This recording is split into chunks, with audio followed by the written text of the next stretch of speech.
Yo, yo, what is up? It is your boy, Christian Anarchist, and this is Theological Discussion. I am your host, the Christian Anarchist. And today we are going to be having a one-on-one discussion on a topic I've covered once before with a member of the Torah Knights group with Nikki Springfield. Now, instead, we're going to be having a discussion on certain particular claims of the Hebrew Israelites in terms of who are the true Jewish Israelites, and who knows what else we might cover down the road. But so far as I'm concerned, what the discussion was pre-planned beforehand, this is what the main topic is going to be. So here comes Arcane Logos entering the scene as a person. I don't know if he identifies with any particular camp or even identifies as a Hebrew Israelite in general, but does hold to the particular claim that, as far as I know, so far it's Jewish Israelites and ancient Egyptians were originally black. So that's the claim we're hearing, and so this is to allow both sides to relay information and to also examine the claims, hopefully peacefully and without as much interruptions as needed. So, Arcane, how are you doing?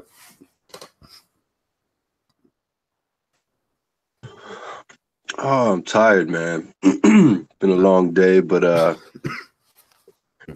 been called out by a couple of people, you included. So I just wanted to see what the fuss was about. I guess people are real threatened by some of the claims being made by some of these Hebrew Israelite camps, and I guess anyone who even remotely agrees with some of what they have to say, you guys seem to try to put us all in one group. And so I just wanted you to be specific as to what you think I'm wrong about. What have I said that's got people so up in arms lately? I don't understand. Well, from one of your posts that I've seen, and that's what I've noticed, is it's mostly just simply relaying memes or pictures that can be found on the internet without actually having to provide any form of original source citation. And one of them that I saw was just simply a picture that showed these dictionary definitions, one saying Israelites, and it showed just simply the Black Hebrew Israelite group street preaching. And then for the Jews that are in Israel right now, you put Khazar or something like that.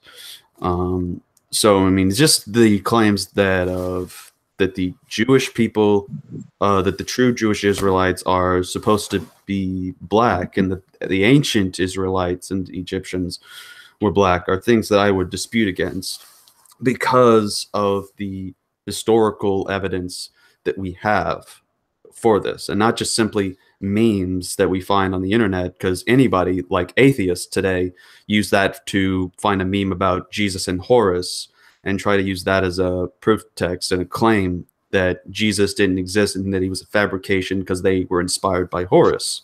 And I would immediately say that a Google meme or picture doesn't constitute as evidence. Instead, provide an original source or a primary source. Well, I think you and I both know it's not the meme itself, it's the content and the context behind the meme that holds weight of merit. It's not just showing a picture that's going to be persuasive, but someone with a thinking mind and an analytical mind can understand the message behind the meme. So I'll just ask you a simple question just to get this out the way. So you agree that the Bible is talking about a certain nation of people called Hebrews, right? They're Israelites, correct? Right. And you're aware that historically, these Hebrews or Israelites have been enslaved, right? Yeah, that they had a time period where they were enslaved by the Egyptians. Right. And during this Egyptian enslavement in particular, what country were they in? During the particular one, I thought I just said Egypt. Right. So they were in Africa at the time, right? I said Egypt when these Jews were in captivity. Right. So they were enslaved in Africa, right? I don't know how Egypt and I don't know how we're getting confused with Egypt and Africa. Well, because Egypt is in Africa, you do know that, right? Now, as far as my study of the area, I mean, I'm not aware of that. You're not aware that Egypt is in the continent of Africa. Wow, well, that's a new one. Well, perhaps you should pull up the map of Africa and zoom in on where Egypt is located, and you will find out that it is, in fact, in Okay. Africa. All right. So, Well, would you agree then that, I mean, taking my word for it, I guess if you haven't looked up or understood that Egypt is in Africa, don't take like my I word said, for it, I look it haven't. up. But just I've looked it up right now. Like I said, I don't study too much on where countries are located ever since I left high school for geometry and such. But right. as far But as looking into okay, the issues, I've still been a able lot to of look at people what's don't called, know say, that. the study on Africa as well as Egypt and these other lands. Yeah, a lot of people don't know that. A lot of people don't know Right. that Egypt is in Africa and Jerusalem is Israel, the land of Israel, is on the African continent. A lot of people don't know that. Right. So now we're both under the understanding of, if you've looked at a map, you might be, that the slaves, the Hebrew slaves, were slaves in Africa. Okay. In ancient Africa at that. So Right. is it a far stretch to say that ancient Africans were black people? No, because I think the issue Is that such is a to weird claim? examine what. No, I'm saying the issue is to examine what does the history say. To simply, assume because it is and as it was ancient Africa, and that's where they were. I mean, it just simply would go against what is stated as fact by the artwork that we see, by the pictures that have been displayed in depicting the particular people, whether they be Egyptians or any other neighboring societies at that point, as well as what the historians themselves have stated around that particular time. It's how we are able to know, for example, besides just simply the Gospels, how Jesus was crucified because Josephus, a Jew during the late first and early second century, recorded this in Antiquities of the Jews. So we able to see that in ancient depictions of Egyptians and Israelites what they look like, and They were black.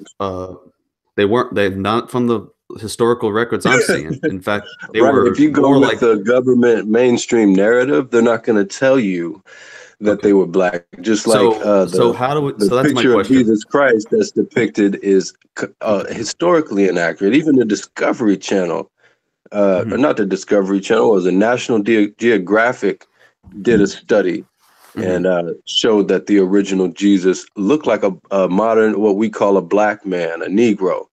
So Well, National this isn't Geographic like, says a lot of I don't know things that what go against what the Bible I don't know say. They what set of glasses you're looking at the evidence through, but surely if you're looking at depictions of ancient Egypt, you can look at the stones that were carved yeah. depicting African faces, and you can look at the reliefs of black African looking slaves in Egypt.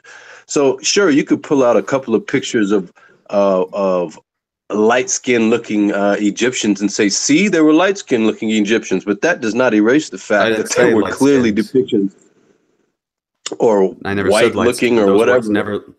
I never said that either.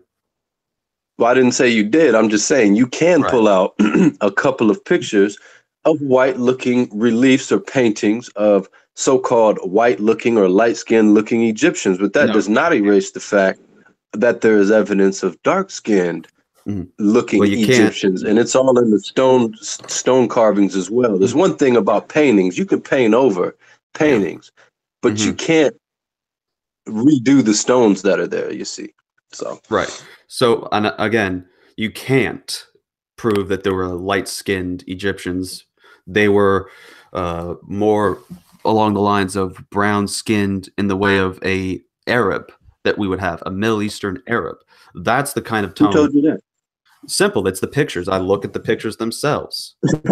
What about all the pictures that show dark skin features? You just dismiss them as if they don't exist? No, I look at them and I see that there's distinctions made between because they're actually mingled in these tan-skinned and the dark-skinned, and these people that are the dark-skinned are Nubian Cushites or Nubian or Cushites. So Really? that's what they are. Yes, and this So is in you can fact make that noted by determination.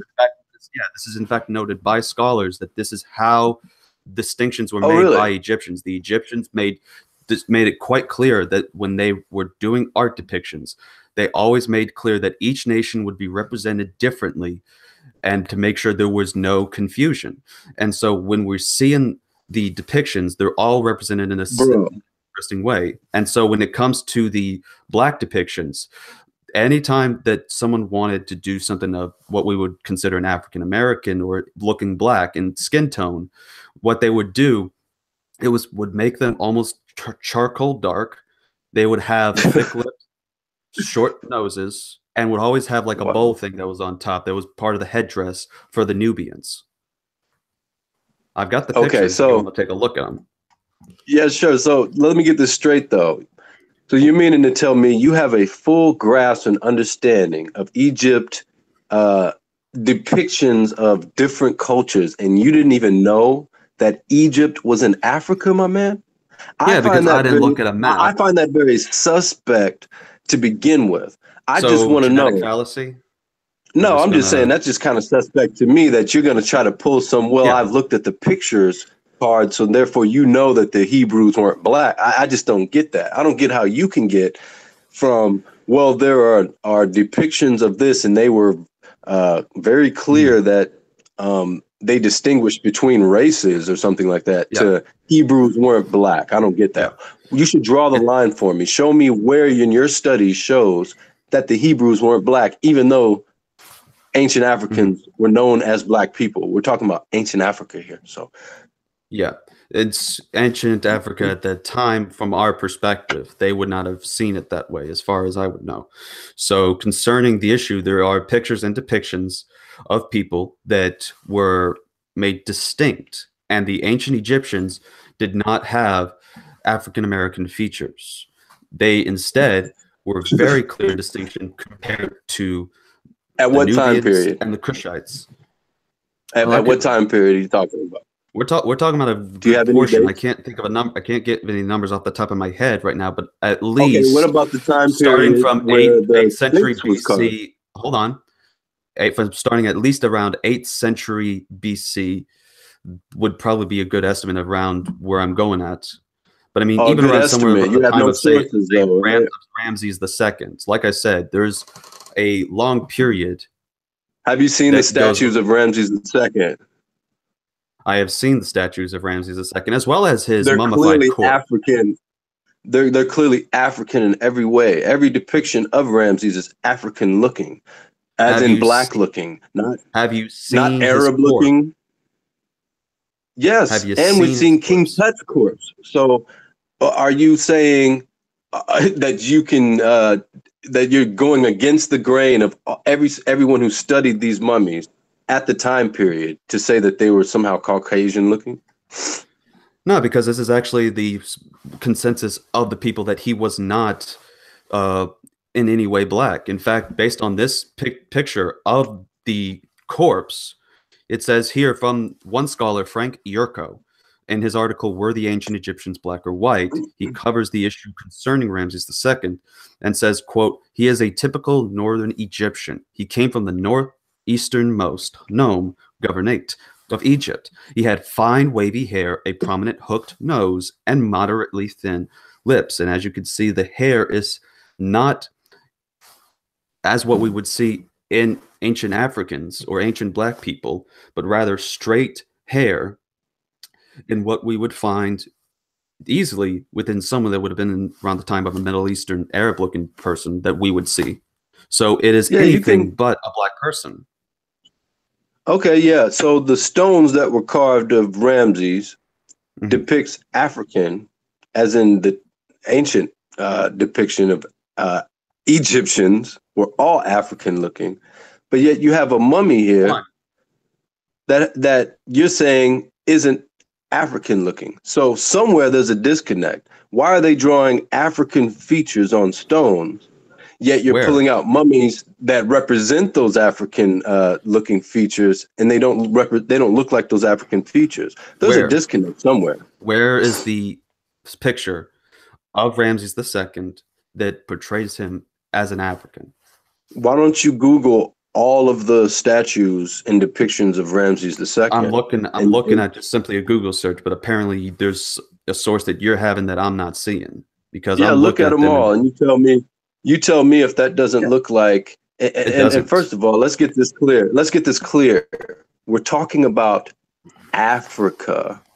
And now Yeah. you want to say, because there are certain people in that region at a later date, that the originals, they weren't black.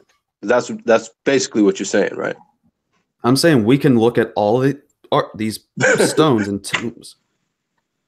You're laughing at the whole thing, but you're the one who's failed I to am. actually cite a source for your claims. When I'm actually able to show you from a scholar and also the mummified corpse, I'm Well, actually going to the source. first of all, you have a lot of faith in your secular academia, first of all, to Who give said they were you accurate secularists? information. Well, that's the information you just cited. That mummy was what was that? Who gave the report on that mummy? As far as I'm under the impression, it's the guy's name is Frank Yurko when he wrote the article "Were the Ancient Egyptians Black or White?" Right. So you trust where they got that information from. I'm looking at the history of Africa, my man, and you didn't even know that Right. Egypt was in Africa. We're on two different wavelengths here. If you can show me an ancient Egyptian depiction of a Caucasian in ancient Egypt, I'm not talking about recent Egypt or some of these later dynasties that were whitewashed when history was rewritten, that you believe is true. I'm talking about what we can see in stone and in the evidence. And right now, you haven't shown me that the Hebrews weren't black. At best, you've shown me that at later times, Egypt was taken over by Arab-looking people, which is non-disputed in historical circles. So I didn't say they what's were the taken beef? by Arab people.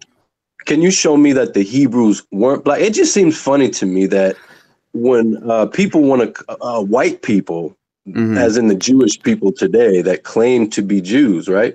They're white people. And they claim that they were the slaves in Africa. But when you say that black people were actually the slaves in Africa, people lose their minds. I don't get that. Black people came from Africa, from what we understand colloquially. And in our Yeah. contemporary knowledge, we know black people, for the most part, came from Africa.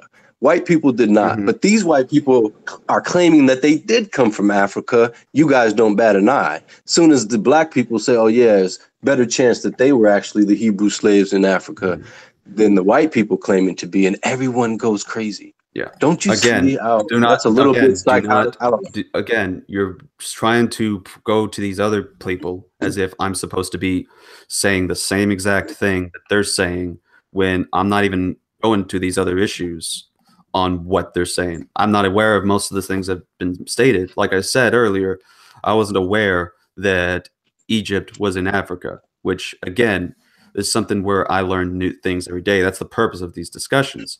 I am not going to Right. assume you are just like every single Hebrew Israelite that I have encountered, because I've realized that, like many people, everyone is unique in what knowledge they possess. So don't Well, don't take go it around personal. I didn't categorizing me. direct that towards you. I Well, didn't say again, Christian anarchists did that. I'm just right. saying So, people are right, doing but I that. don't And care. Right, if but you I fit don't in that care about those category, people. I'm just urging you to Right, take a second look. right, If you hold that perspective, I'm urging you to take a second look. right. And But I don't. But we're I don't talking care about about those ancient people. Africa, but hold on. I'm asking you then directly then. How about Okay. that? I'll ask you directly. We're Right. talking about ancient Africa. What seems more likely to you, my friend, that the so-called Negroes in America were more likely the slaves in Africa, or the white guys in Europe? Which ones?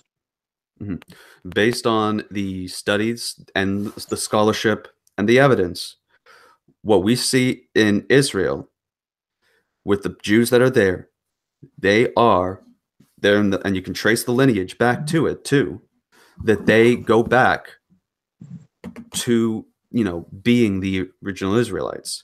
But they claim that. But again, how comes most of them claim? but When you hang talk on, to them, I'm when not you done talk to yet. some of these I people, wasn't they say finished. I they wasn't haven't finished even yet. been to I wasn't Africa. finished. I So wasn't finished yet. I wasn't finished yet.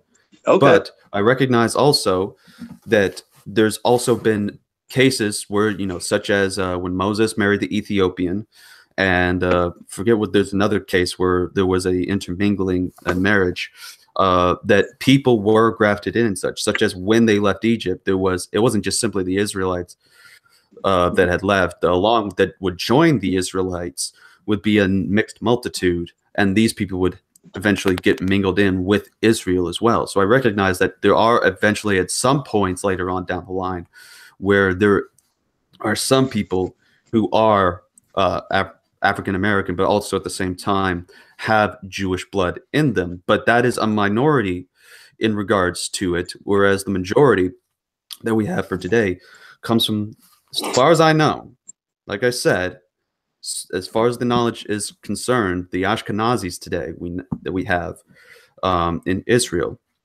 do make up what we would call of the Jewish race, and we can trace this so back. they say. Well, not just simply that. We've examined the blood. But you haven't answered my question, though. Okay. Then what's your question? Question is very clear and very simple. Do you believe it's more likely that white guys that look like you in Europe were actually slaves in Africa, or the black guys in America who were actually slaves in America were the same slaves that were in Africa? What makes more sense on the face of it, that black people came out of Africa or white people? This isn't rocket science. Okay, well, those are two separate questions. I would say that black people came out of Africa, but that it is neither black or whites that were enslaved at that particular time. I would say that it would be more of a brown-skinned form of people. Oh, so it couldn't be black people. It just can't. Based upon whatever it's worth, this cannot be black people. They can be whatever other color, right? Again, you're arguing. It seems like the whole concept and your premise here is based on emotionalism and not, because I'm saying evidence. I'm appealing to logic and reason and common sense. You're appealing to some sort of phantom evidence that's out there that you haven't presented. On what standard is it considered logic and reason? I'm just, like I said, common sense would tell you, bro. We already know black people were brought over here. Well, you wanted me to finish my statement, or all right, go ahead. Are you actually listening to what I'm saying? Because if you did, you would understand. Yes, yes, I am. But I'm also so you'll see how it's common sense to say that the African slaves that were brought to America, on the face of it, could more likely be the slaves that were in Africa and Egypt, since Egypt is in Africa. We found that out today. Rather than a bunch of guys who were in Europe, who, if you talk to some of them, they'll actually admit that they don't have any right to the land of Israel at the present time, and that they were never slaves in Africa. They'll admit that they aren't the bloodline. So some will claim that they are, some will claim that they aren't. So what on the face of it, common sense will tell you, more than likely so, Occam's razor, black people were more likely the ones that were in Africa rather than the white guys. And the Bible tells us that there will be people who call themselves Jews in the synagogues and are not. So who are in the synagogues today? People who look white. So it's not a black or white thing, it's a nation thing. But there are certain nations that are described in certain ways, dude, that you can't really take away from the history of it. We're talking about Africa. What makes more sense, black people in Africa or white people? Right. So again, I go into my question. In what sense is common sense defined? According to whom is this common sense? Okay, so it's not commonly known that blacks are native to Africa and something. That's not an answer to my question. I asked, what is the standard in which one determines it to be common sense? What is the standard? Our common agreement, our together, so what we understand from our societal upbringing. We understand that blacks came over here as slaves from Africa, right? Okay, so you're saying it is the consensus upon what other random people say in which one can identify what common sense is. Random people, I'm asking you a question. Do you agree that Black people are native to Well, Africa I and asked you a that's question, their commonly technically. known homeland? Do you agree? I don't even know what. So, homeland has something to do with the defining of the standard of common sense. I just explained to you the best I could what I meant by common sense and Right. what It's I not meant by just your question. right. So if you, I don't know Right. what you're getting at. I'm not asking simply what is common sense. I'm asking what is the standard in which common sense is determined. That's what I'm asking. Well, ultimately, it's the written word of God. And if you want to go there, we can Right. talk about, recognizing who these nations are by the word of God. And the word of God tells us in the book of Revelation a couple times, actually, that Mm-hmm. there will be so-called Jews falsely claiming to be Jews, and they're not. And they'll be in the synagogues really worshiping Satan. And what we see today is exactly that, this synagogue, if you will, of satanic warmongering people. Mm-hmm. So what you have is a clear sign from the Most High letting you know that who this fake nation is. They're going to be worshiping Satan. And what we have at the highest level are people claiming to be Jews worshiping Satan. You can see it right on their so-called star, their Mm-hmm. 666 star that they fly as their national symbol. So it's really obvious to people who read the Bible and understand these things, but it's hard for people to understand this because they've pulled the wool over our eyes with so much fake Mm-hmm. news, if you will. So you have to weed it Well, out, I man. don't It's get that not that hard. interpretation of the revelation of concerning the Jews. In fact, I would say concerning that particular passage is simply referring to the fact that, as was what Paul was whenever he was known as Saul of Tarsus, that these were basically Jews that would claim to be Jews, but in reality, they hated their God in the way that they persecuted with so much severity other Christians that they would be willing to do whatever it takes, even siding with the Romans, to exterminate Christians and cause the extreme Mhm. persecution of Christians, which Saul of Tarsus was a part of this synagogue of Satan before being a true Jew and converting to Christianity, which the early converts of Christianity were Jews. And so they were still not taken away from their Jewish identity just simply because they chose to follow Christ. And that is what is mentioned by the synagogue of Satan, because it is a synagogue in which the Jews gathering thereof, the gathering of these Jews, their whole purpose is to carry out the will of Satan. And the will of Satan is obvious to exterminate God's people, as well as to put an end to his message, which is founded in Christ. So that's what I would see whenever we Right. are That's looking what at we, these you don't texts. see that today from these, the people at the top who own all the banks and who own all of the important media and all of the entertainment and propaganda I certainly see machines this that from some of the pump Jews out a that are in lot of Israel. disinfo. So do you I see this honestly from some of the Jews in do you Israel. believe that Satan is at the highest level in government and society today? Do you believe that? I think Satan has tempting forces in there when he tempts some of these people, such as Trump, for example, that has fallen into these certain temptations. And I would ask that he would repent. And I see this as no different than what we can see in some other political things. But I don't think that every single politician is fallen for it. But there are certainly some that have fallen for the temptations that the devil has offered in these high That places. wasn't what I asked, though. I'll Well, I'm ask it trying to in give a a different way. biblical Is answer. Satan in charge?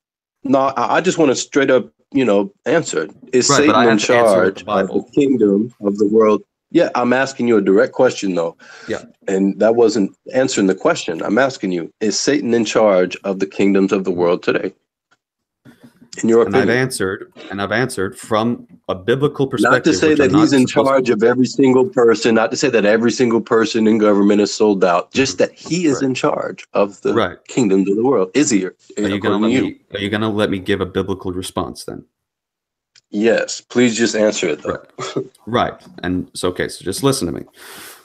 I believe that he has temptation forces, that he's able to sneak into where government is, just like he's able to do with anywhere, and tempt those in office. I don't think that he's in direct control over these issues, because God makes it clear in Romans 13, as well as Timothy, that that God is in control of ordaining the leaders and the government officials, because the purpose of government is to maintain order, even if it has to be sometimes through a corrupt leader, as long as some form of law and order is enforced, where opposed to anarchy, that should be established. So I don't believe that the devil is in full control. I think he offers temptations to some people in government.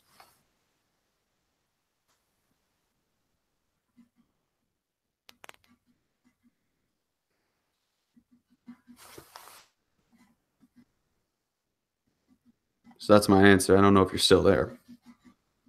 It says you're muted.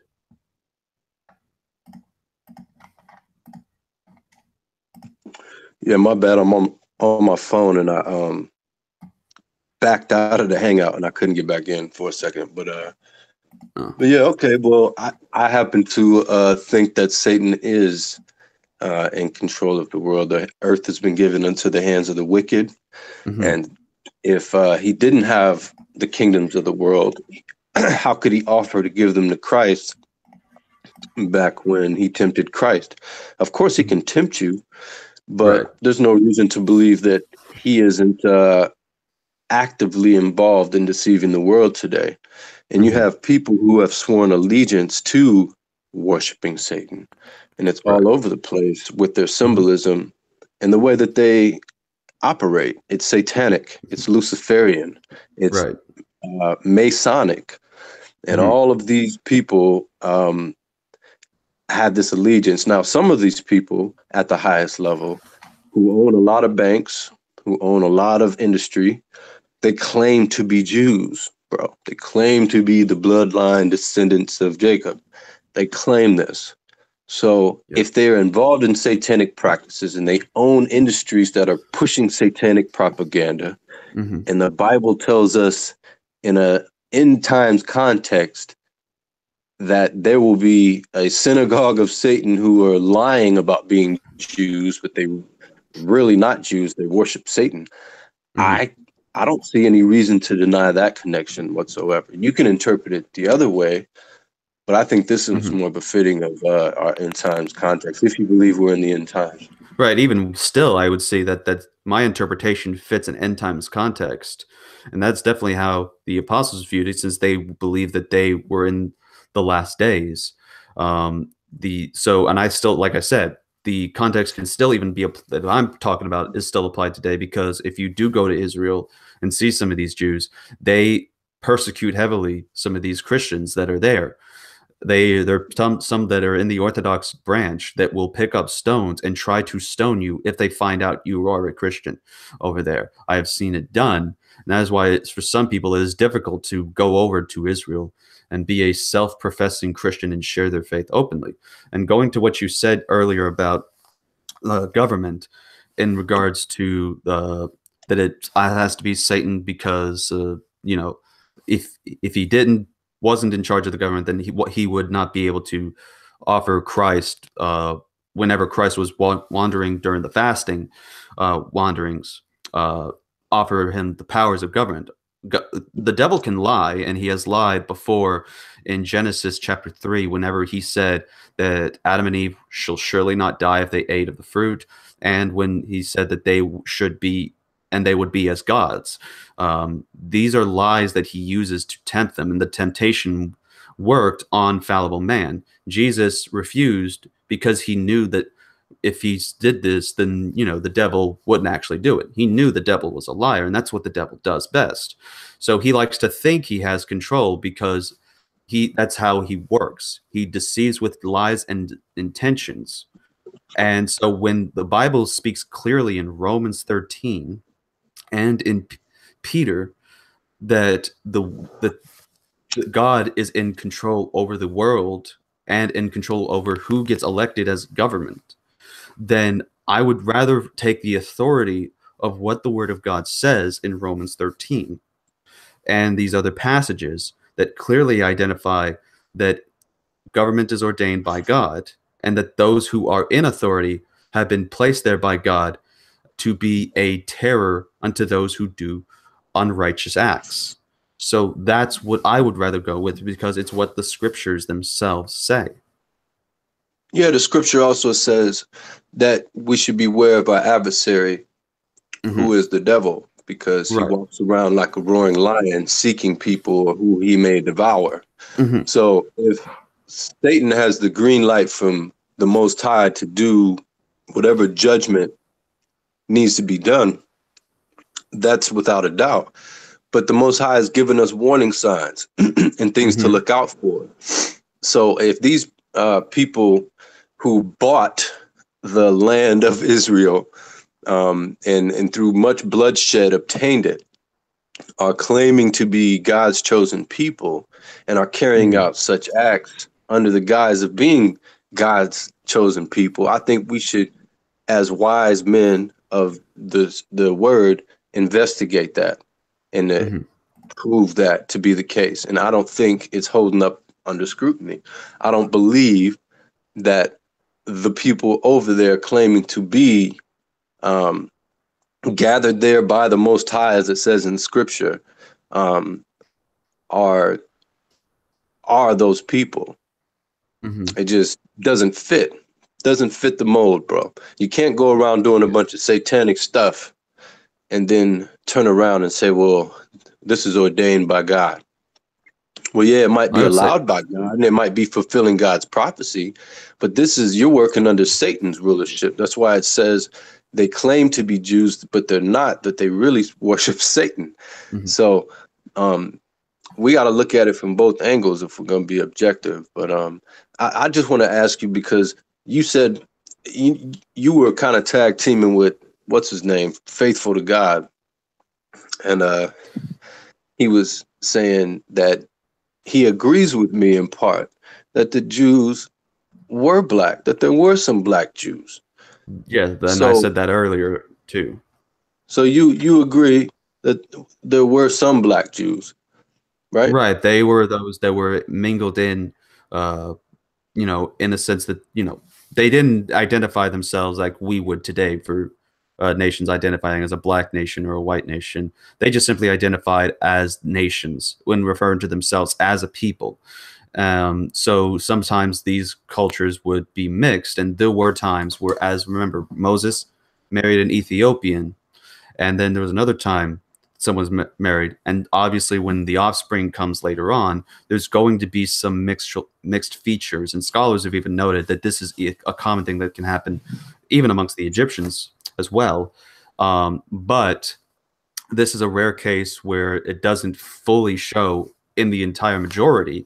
And in fact, these are just minor cases that happen, and they don't fully involve into what we see until we go later down, and I'm talking way later down the road. For example, Egypt doesn't start having black Jews came later. So the black people came later in Africa, not originally. So the black Jews did come later, yes. Oh, well, I disagree. I think the people in Africa, the Jews that were, the evidence is right there in your face. It seems like you have to let go of the pushed Roman Catholic narrative. Okay, let go of that and look at it from a clear, objective set of Catholic. You're talking about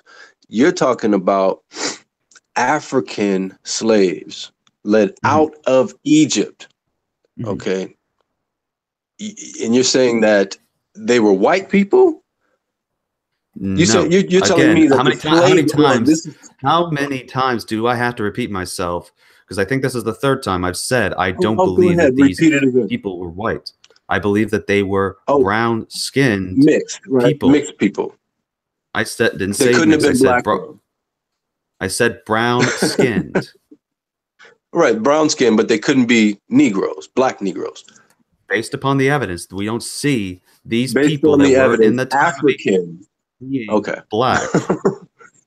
I think you've been watching too many Charles Heston movies, man. No, I have not. We're talking about Africa, ancient Africa. Okay, so the people in ancient Africa. Look at the Sphinx, for example.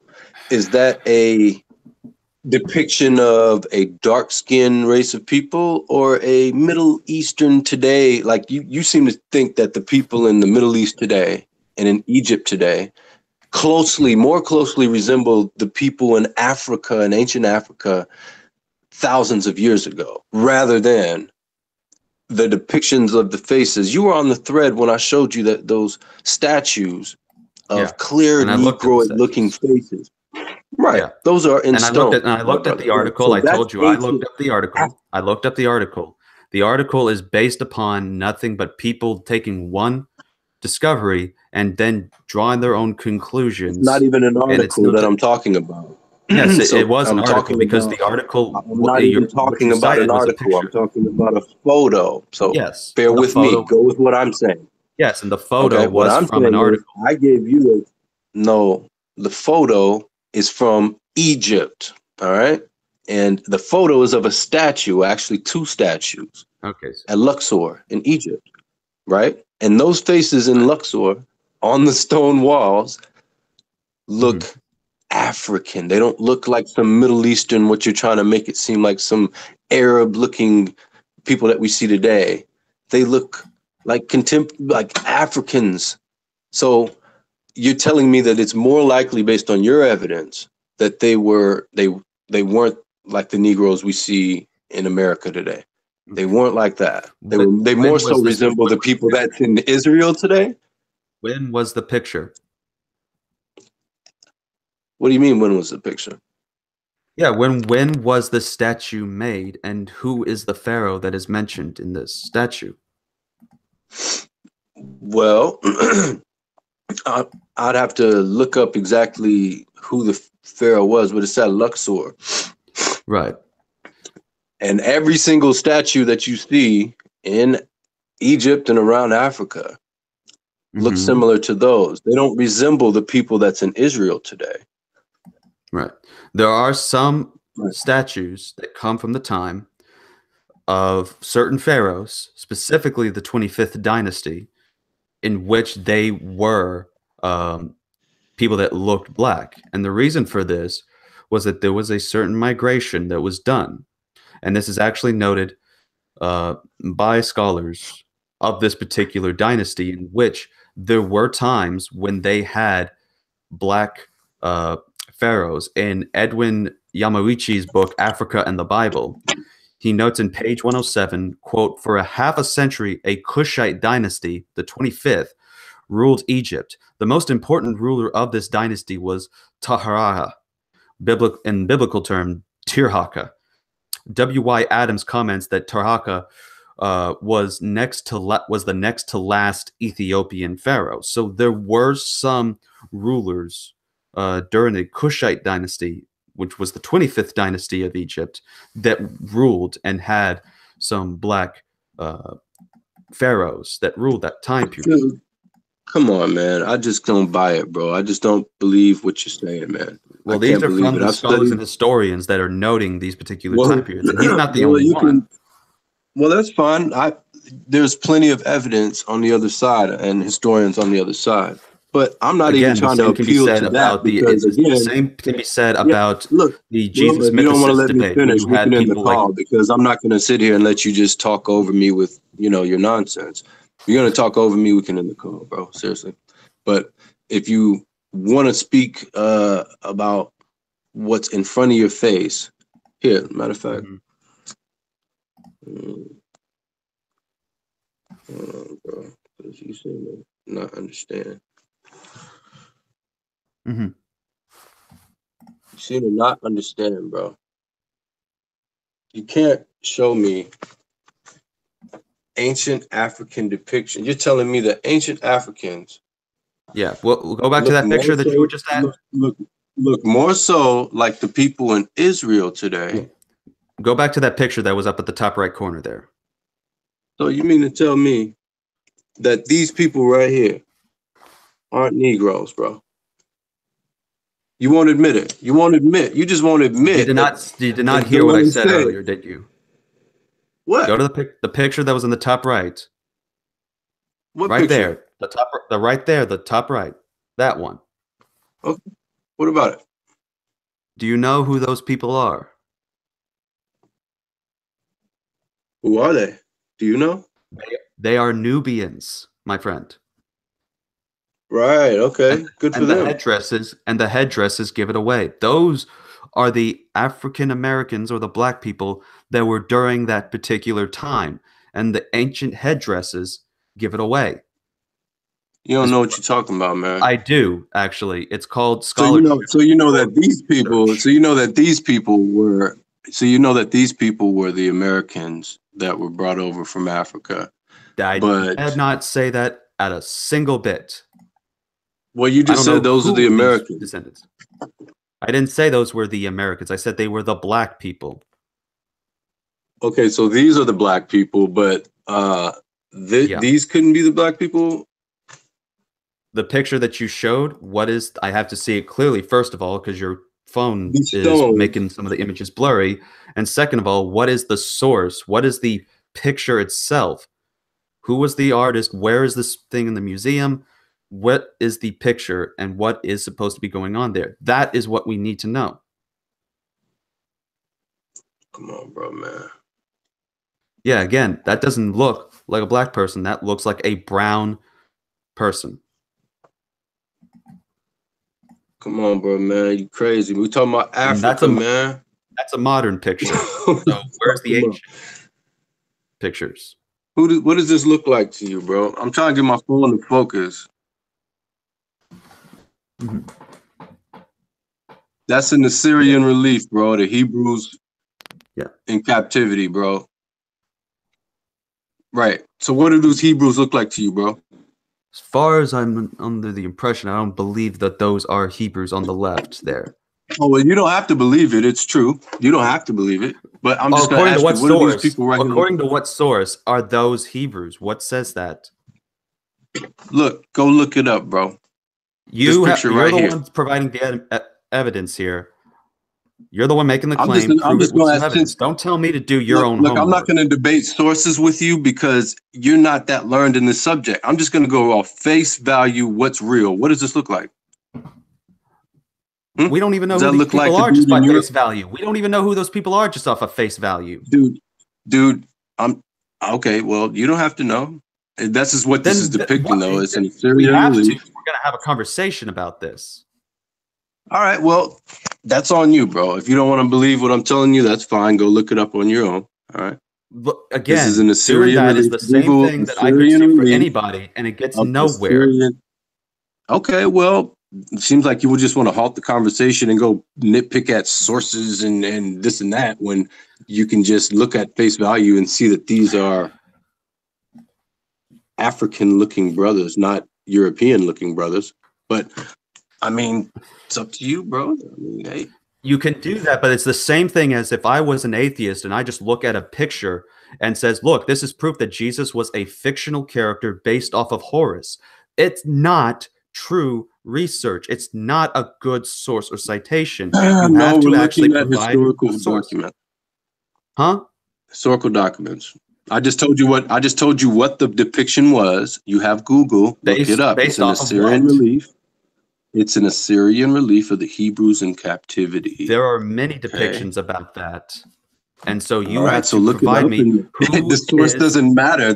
It's an historical record, just like this Egyptian painting right here. You see that? You're telling me that you're lazy to provide your source of which you're getting the information that these people in the pictures are Hebrews. The source, dude, the source of it is an Assyrian relief of the Hebrews in captivity. That's not a source. That's the event. The source would be a written document, a historical document, or some sort of primary source from that time.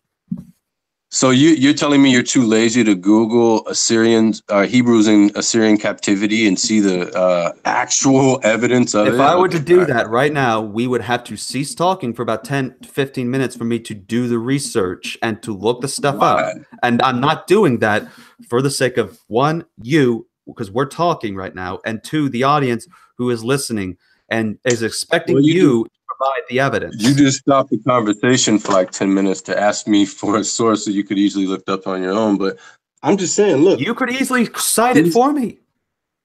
Are these not Egyptians, bro? Again, focus the camera. I can't see it. Or either send me the picture so I can actually see it on my messenger and see it in a clear detail. Are these not Egyptians? Again, you even scrolled past it before I could even look at it fully. So this is not a good way of showing me the pictures and such. Well, I don't know what to say, bro. I'm sorry I'm on a phone. But these are Egyptians, ladies and gentlemen. Okay. So according to Arcane Logos, and not the primary or scholarly source in which he is supposed to be getting this information. No, according to the writings on the Egyptian walls right here. So the writings on the Egyptian walls, you can read them. Well, we can clearly see the pictures. Do you need glasses or something, bro? I don't know. Yeah, I can see. Some of these pictures actually are supporting my case, which is what I'm finding ironic here. What color are these people right here? Do they look like the people in the state of Israel and Jerusalem, or do they look more like... Until you send me a picture, not just sending on your phone, then I can clearly see it. You can't see it? You're telling me you can't see that? The phone is distorting it with blurriness, and the fact that you're showing it from a phone to computer, there is a bit of a technical blur, like a computer. Well, I don't know what to say, bro. You can use Google Hangouts. It's simple, and just simply message it into the Hangout. It is not a difficult thing to do if you're able to access it if you're able to access your computer and go to the website of Google Hangouts. Also, I'm finding this interesting that you're telling me to look at all these informations, but why then do you not then want to do the research then? When I sent you a 2-hour documentary that examines all of these claims that you've made about whether or not ancient Israelites or Egyptians were black, goes over commonly arguments from people that are on your side on refuting these arguments with scholarly and historical examinations. You don't even know what I believe. I have listened to what you have had to say. I have better things to do than to watch a 2-hour documentary that you've not been specific about. You didn't say any part of that pertained to me whatsoever. So apparently you didn't see the conversation, because I said that the thing is divided into chapters. I haven't even seen the full 2-hour version. I've only gone through the chapter selection, which is right there. You just go to it and boom, it says Part 4, were the ancient Israelites black?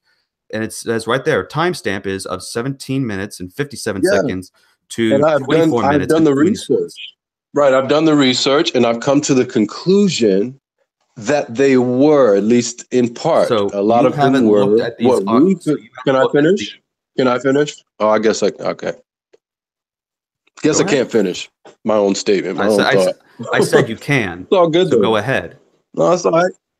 No, you go ahead. No. The way you and your boys, Faithful and Teal, approached me as if you guys are going to refute me. Like, I've made all these claims that you've got these refutations to, and you send me this 2-hour documentary, and you don't know the first thing about what I believe, aside the fact that the Hebrews were black. And you're sitting here in ignorance trying to tell me that ancient Africans were most likely a lighter skinned Arab looking people, and the black people came later than the other way around. And you didn't even know that Egypt was in Africa. I just don't buy it. I just don't buy it, bro. I've done the research. You have not. So just me not knowing where Egypt exactly was automatically should disqualify anything I have to say on the matter. About this topic, yes. Okay, so should I hold the same standard to you for some things you have said in the past? What's that have to do with this topic? If I was wrong about something in the past, exactly. I'll admit if I'm not well equipped enough to have a discussion, I won't have it. Okay. So if you can point out where I'm not well equipped to have a discussion, I'll admit it. Go ahead. And to me, location of a place is a lot different than just simply understanding the culture of a people of the place.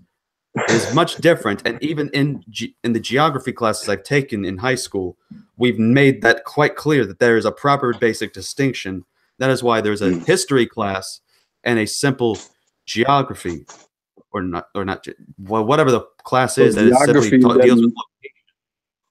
So geography don't matter concerning the culture of a people, right? Where they are located doesn't play any role into what they might look like, how they might act. For some instances, it might, but not all the time. Well, I mean, where did you think Egypt was if it wasn't in Africa? Tell me. I don't know. Like I said, this is one of those issues concerning it that I just don't have time too much to think about or even ponder upon. Rather, I've been so focused with the issue about looking at this from the perspective of the scholars that are on my particular side, biblical scholars, not just simply secularists, that are examining the claims and trying to hold to a consistent biblical theology and are able to look and deal with these things. And some of these people, in fact, are even former members of this particular form of thought, such as Brother Jay, who used to be in the IUIC camp, and he was at least to a more degree, since apparently you don't agree with some of the stuff that these Hebrew Israelites would believe. He would profess more than just simply that black people were true Jewish Israelites. He used to believe that, and believed that he had the evidence and the knowledge to be irrefutable. But apparently that changed down the line when he actually said that he started doing research, which was something that was discouraged. Good for him. My research led me in a different direction. Okay, and so did mine. So what do we do? Okay, well, if you believe that, great. I haven't seen it yet. So, I mean, you've said a lot about your biblical scholars, but there's a lot that you're not aware of, man. There's a whole lot you're not aware of. So, I mean, are you not aware that the so-called Negroes are from the Shemitic race? The Semitic or Shemitic? Did you say Semitic or Shemitic? Where do the Semites come from, bro? I haven't studied too much into the origins of specifically the Semitics. Okay, well, the only thing that I have close to the knowledge of is from these scholars, Michael Heiser. Right, they come from Shem. Okay, so do you understand that the Shemites are where the Jews come from, right? You understand that? The Israelites? I thought that they were almost in the beginning I thought Noah was a Jew or a Semite. All right, man. It's clear you haven't studied this, man. Do you know do you even know that how many tribes of Israel there are? 12. And do you know where they descended from? I'd have to look more into it. Okay, they descended from the sons of Noah. Okay. Okay, there's Shem, Ham, and Japheth. You understand? Yes. Okay, even the Bible scholars know that the Negroes didn't come from Ham, they came from Shem, which is where the tribe of, that's where Jacob comes from. The Bible scholars know this. So while you're sitting here talking about Bible scholars, how come you're not quoting that? How come you're not citing that? Because that doesn't go with your narrative. Because they know that the Negroes, well, it's pretty clear. The so-called race of people, so-called called Negroes, they come from Shem, not Ham. The Hamites are the Africans, the Ethiopians, the so-called Nubians, what have you. But the Hebrews also looked like them. That's why Moses was confused with being Egyptian. That's why Saul, what you call Paul, was confused with being Egyptian. And even Jesus hid among the Egyptians. Now, if you're telling me that Egypt was just this mixed race of people and they all looked different, right? And you couldn't really tell who was what, how could they hide amongst those people? How could they be mistaken for those people? It doesn't make sense. It only makes sense if those people did have a certain way that they look culturally, and that you can be mistaken for being one of them. That only makes sense. Right. So, right. Again, And since we know that we're talking about Africa now, ancient Africans all throughout history have been depicted as dark-skinned, and then now you're saying it's different. I need to see something more. Again, this is what I find ironic, because most of the stuff that you're talking about, again, the documentary I sent covers everything you're bringing up and immediately refutes it, because what you just said about, him hiding away is the same kind of argument that Elijah J. Israel has pointed out in his book, A Message to the Forgotten Israelites. He makes the same exact argument, but the reason why they were able to hide, not just simply for the fact that, for one, it's just simply the fact that they were brown-skinned individuals, and so were the Egyptians. Well, so I'm not saying that they were was white, my dad. That they was brown-skinned, and he was considered black. My daddy was considered black, but he was brown-skinned. He wasn't black. So what are you saying? The Hebrews. I'm not talking about that kind of brown. Well, that's what we're talking about, that kind of brown. I just don't see why it's so hard to admit. Well, I kind of do see why it's so hard to admit. But there's a lot of people who don't see any problem whatsoever with just seeing the obvious and saying, yeah, I don't see anything contrary to history or nature to say that those ancient Hebrew African slaves were actually Negro looking. But a few people have an issue with that. So dig deeper for me. Why can't you just admit that could be most likely the case, rather than the people in Israel right now who look European? How is it more likely that they are rather than some Negroes? Okay, give me something more than just, give me something.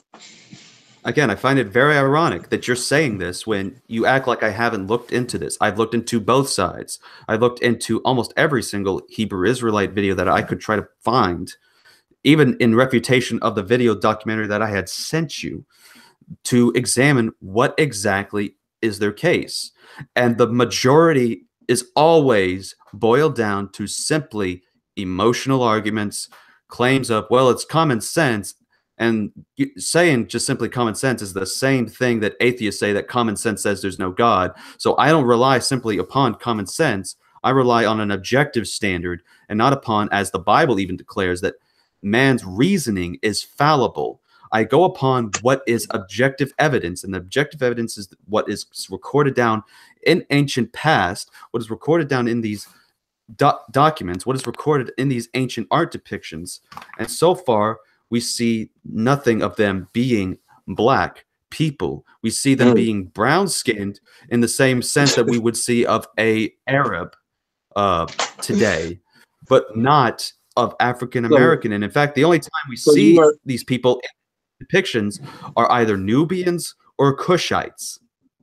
So you're not aware that the Arabs conquered that land later, right? I'm aware that at some point they did, yeah.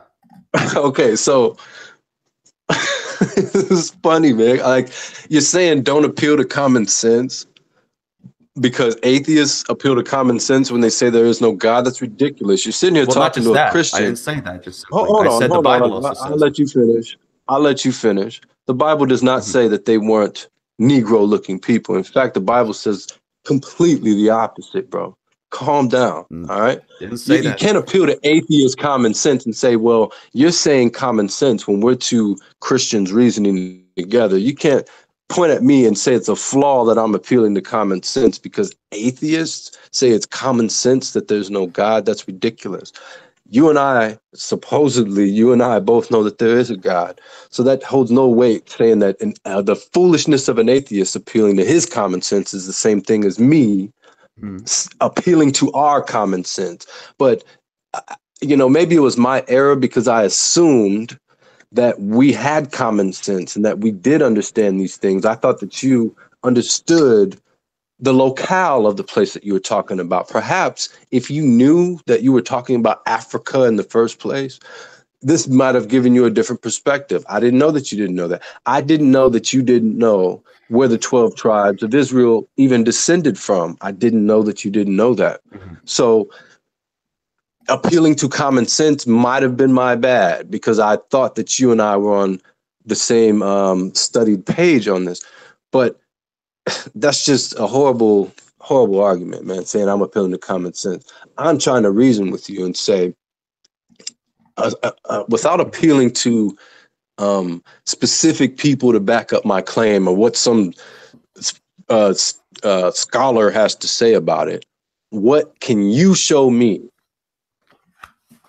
Right? That's what I'm appealing to. I can show you on the walls of Egypt African looking slaves. And it's clear in the Bible it's dealing with nations of people. Not all the Israelites were probably black, but to say that a good majority of them living in Africa at the time, wandering around in the wilderness, weren't of a black complexion, more so than the people that's in Israel today who look more like you, that's preposterous. That is utterly preposterous. And this is like the evolution issue, though. If you say things like this, or like the Holocaust issue, if you say anything against the established narrative, then you're deemed crazy, or you're deemed outside of the box. But that seems to be where, the truth lies these days. So I'm willing to stand out there and say, yeah, it's more likely the Israelites were black. But what is the problem with that? How does that even affect, if you are saved, how would that even affect your salvation in the first place? Like, do you really feel like you have enough knowledge to sit here and say, what color the original Israelites were? I don't think you do, man. Okay. I don't think you're that confident. Okay. Well, you've covered a lot of stuff. So 3 things. Number 1, the issue about not appealing to simply just common sense without a proper standard to define it is what I'm against, is that you're simply trying to say common sense, but so far you have claimed that it's from the common sense is from the word of God. I don't say that. I say God, period, is the giver and up standard of common sense. And that for concerning just simply relying on what we sometimes will define as it, the Bible is kind of against that. Proverbs chapter 17, verse 9 makes it clear that the heart is deceitful above all things and beyond cure. Who can understand it? So there are times that we get this feeling, or this gut feeling of what could be right or wrong, but it is simply sometimes a deceit because of self, because human beings are a sinful race that desire selfish things. Now, secondly, again, you mentioned this whole thing about me not doing much research into the whole thing. Again, I've looked into the whole issue from both sides. I've looked at both perspectives, and I've made the conclusion based upon a worldview that allows me to substantiate my claims. Because I think that's what it boils down to, is that you simply look at it saying, don't go to the scholars or anything like that, which of course, that's how we're able to understand who is who in this picture. Otherwise, we're just simply making up stuff, unless if you're accurate in your thing, either you're a scholar or that you have received this info from some other scholar that tells you. But either way, if we're just going to just simply look at it face value, then that point, it is simply the fact that we start with a presupposition before coming to the evidence, as Ken Ham even notes. And I agree very much with what he says about this. When people look at things, you start with a worldview. That's why when person with evolution worldview looks at fossils, they say evolution, whereas the young earth creationist starts with the worldview of young earth creation to come to the conclusion of that. It's a common thing, and it's actually a biblical precept that everyone starts with a worldview before making their claim. And apparently you start with the worldview that has to assert and assume that these people would be black before then even looking at the evidence itself to make your conclusion. I'm sorry, but that is exactly what is going on here. And third of all, that's false. You can say that all you want to. No, it was biblical truth, and this is something that you may deny, but it's also something that atheists has denied when they say the same thing about evolution. Truth? The fact that everybody starts with a presupposition when examining the Yeah, evidence, that's because true. But assuming to tell me though that I'm starting with the presupposition that they were black before I came to the evidence is nonsense. But go no, it ahead though, is a finish up. fact that that's what everyone does when they examine any sort of claim, that they start with something.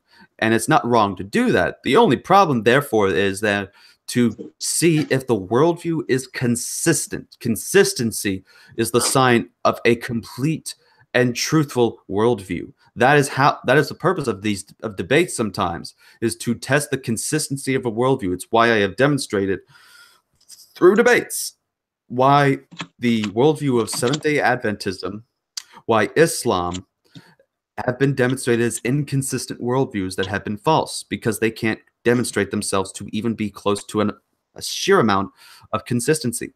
So, going to the third thing that I was saying. So, again, we're looking at these different perspectives. We're looking at all the evidence that's laid out upon before us. And obviously, there's not going to be things that we are able to grasp just simply looking at face value. There's obviously sometimes going to be a new picture we're going to see.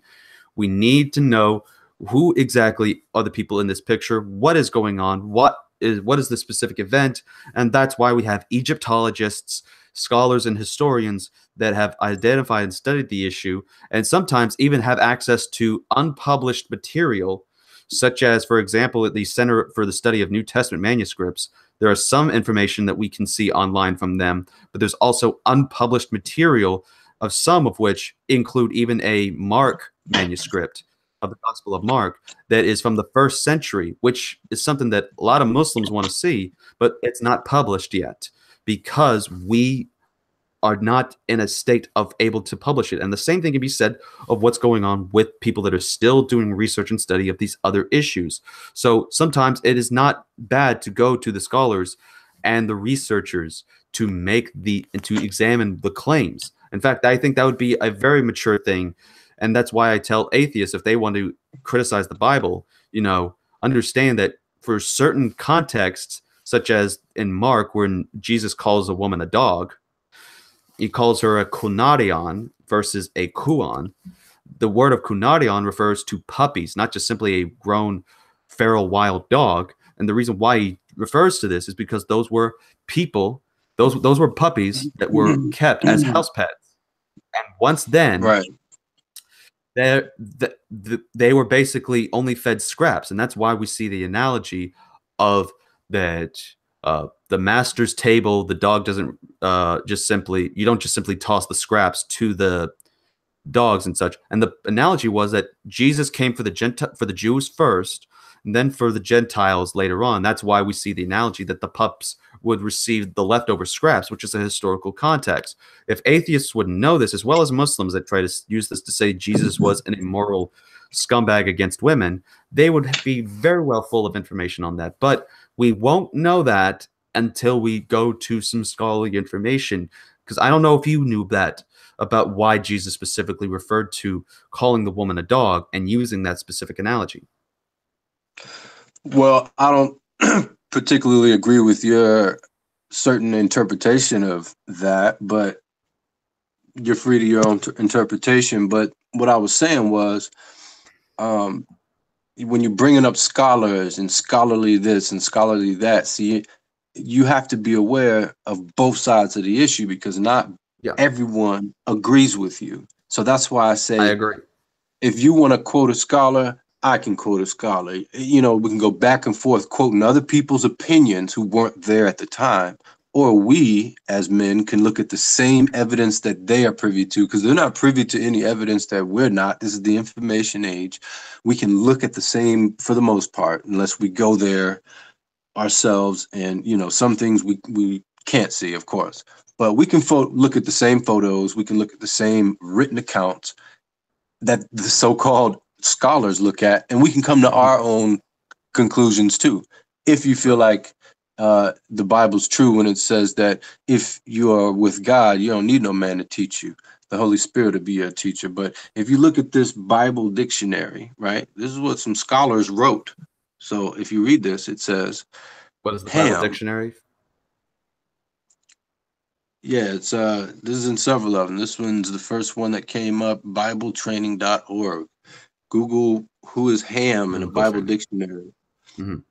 So it says Ham, the youngest son of Noah, born probably about 96 years before the flood, and one of the 8 persons to live through the flood. He became the progenitor of the dark races, not the blacks. See that? But the Hmm. Egyptians, this is where it gets weird though. Check this out. But the Egyptians, Ethiopians, Libyans, and Canaanites. But we know that the Ethiopians and the Egyptians were a dark race of people. So were the Libyans. We know that. So what does it mean where it says Ham was the progenitor of the dark races, but not the blacks? In other dictionaries, it says not the Negroes. So Hmm. why do the Bible scholars put that in there? Because they know that there are different, just like Japanese people and Chinese people, they're both Asian, right? And sometimes maybe we can mistake them for being the same people, but they're two different types of people.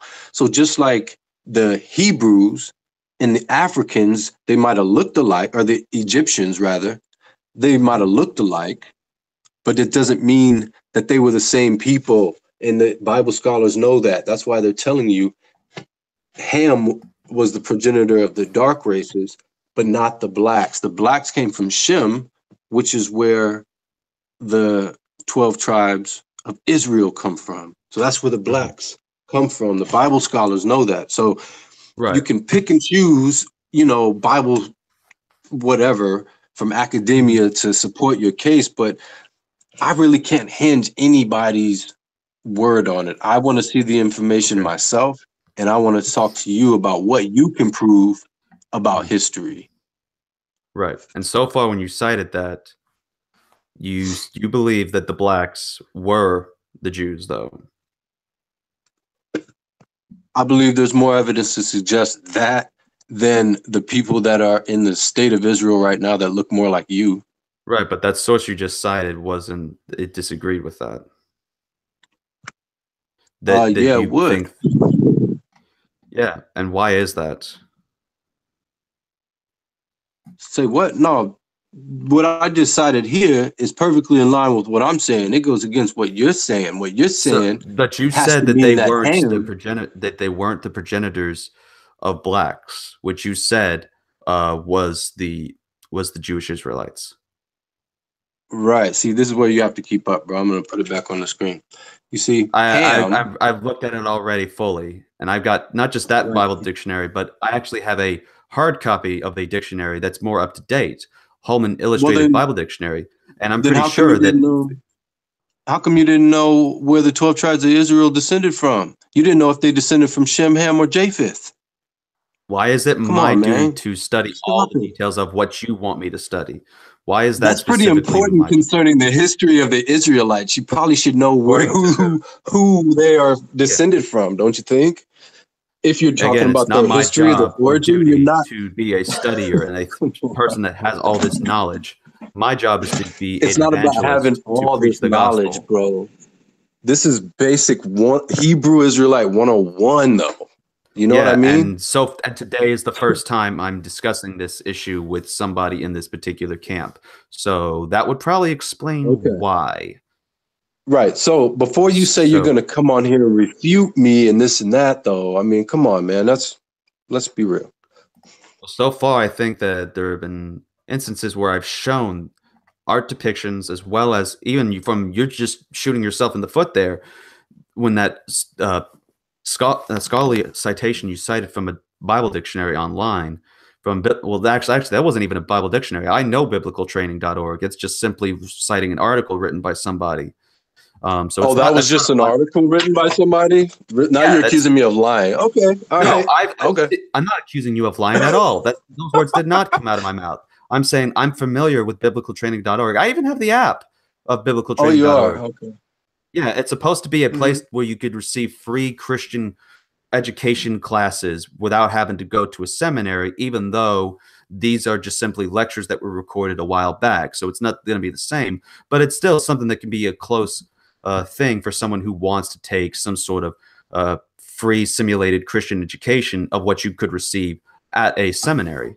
So that's the purpose of biblicaltraining.org. And sometimes they post things that could be in the same kind of concept of notes that teachers would leave out. So that's basically what that is.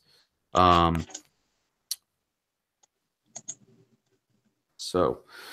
yeah, I mean, if concerning just that article itself, and I'm pretty sure there's other Bible dictionaries. In fact, even one that the Hebrew Israelites use, which is the Zondervan Pictorial Bible Dictionary, even itself says that black people were not down the lines of Shem, but of I'm trying to get my words here. That basically what you were trying to That's prove. where that comes from. It comes from the Zondervan Compact Bible Dictionary. And just that website happened to use that. That's where that comes from. So that's where it says not the Negroes. Ham was the progenitor of the dark races, not the Negroes. Then it goes on to say, but the Egyptians, the Canaanites, and the Ethiopians and the Libyans. Right. So they're making a distinction between who came from who. The Negroes came from not Ham.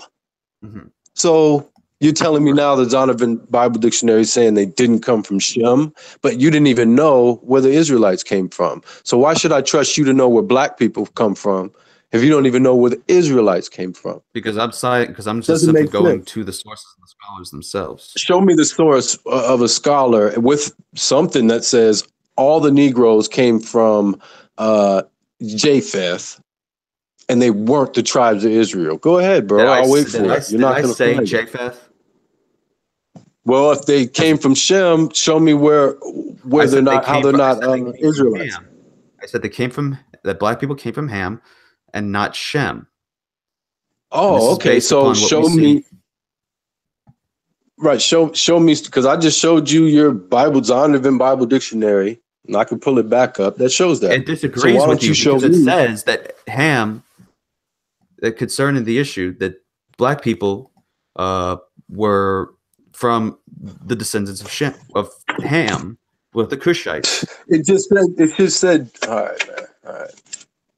If you want more scholars on the issue, I got the scholars, especially scholar on this that wrote a book called From Every People and Nation, A Biblical Theology of Race by J. Daniel Hayes. He notes that the Cushites, which come from the descendants of Ham, were clearly black African people with classic Negroid features. This is from J. Daniel Hayes in his work on the matter. And this is up to date versus a lot of people teach that too. That the Zondervan Compact Bible Dictionary or the Zondervan Pictorial Dictionary is an outdated source. It is not up to date and used. It's outdated, yeah. Yeah, because there were some people that have certain claims about Jesus and other issues that were outdated, but we know from modern evidence, such as which was more accurate in what year Jesus was crucified and such. So yes, sometimes it helps to have more accurate, up-to-date information. Kind of like what the evolutionists try to say. We know more now about science. We're more educated now than those old translators and those old biblical scholars. So we don't need to take their word for it anymore. No, We've got new just a common sense thing. Same thing. I don't know, bro.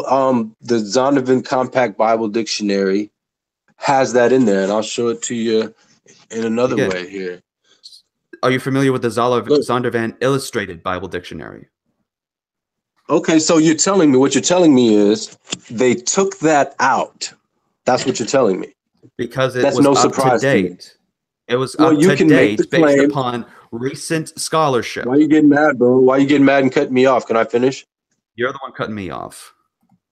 I didn't cut you off, bro. I'm trying to respond here, and it seems to me like, well, that's fine. Yeah, they can listen back, but I was clearly in mid-sentence. So what's clear to me is you're telling me, yeah, they took it out, and you have an explanation of why they took it out. Okay, I could give you my point of view of why they took it out, but you're probably going to reject it and say that yours is the correct way to view it. So it's really no point. So we just disagree. You think that they took it out for good scholarly reasons.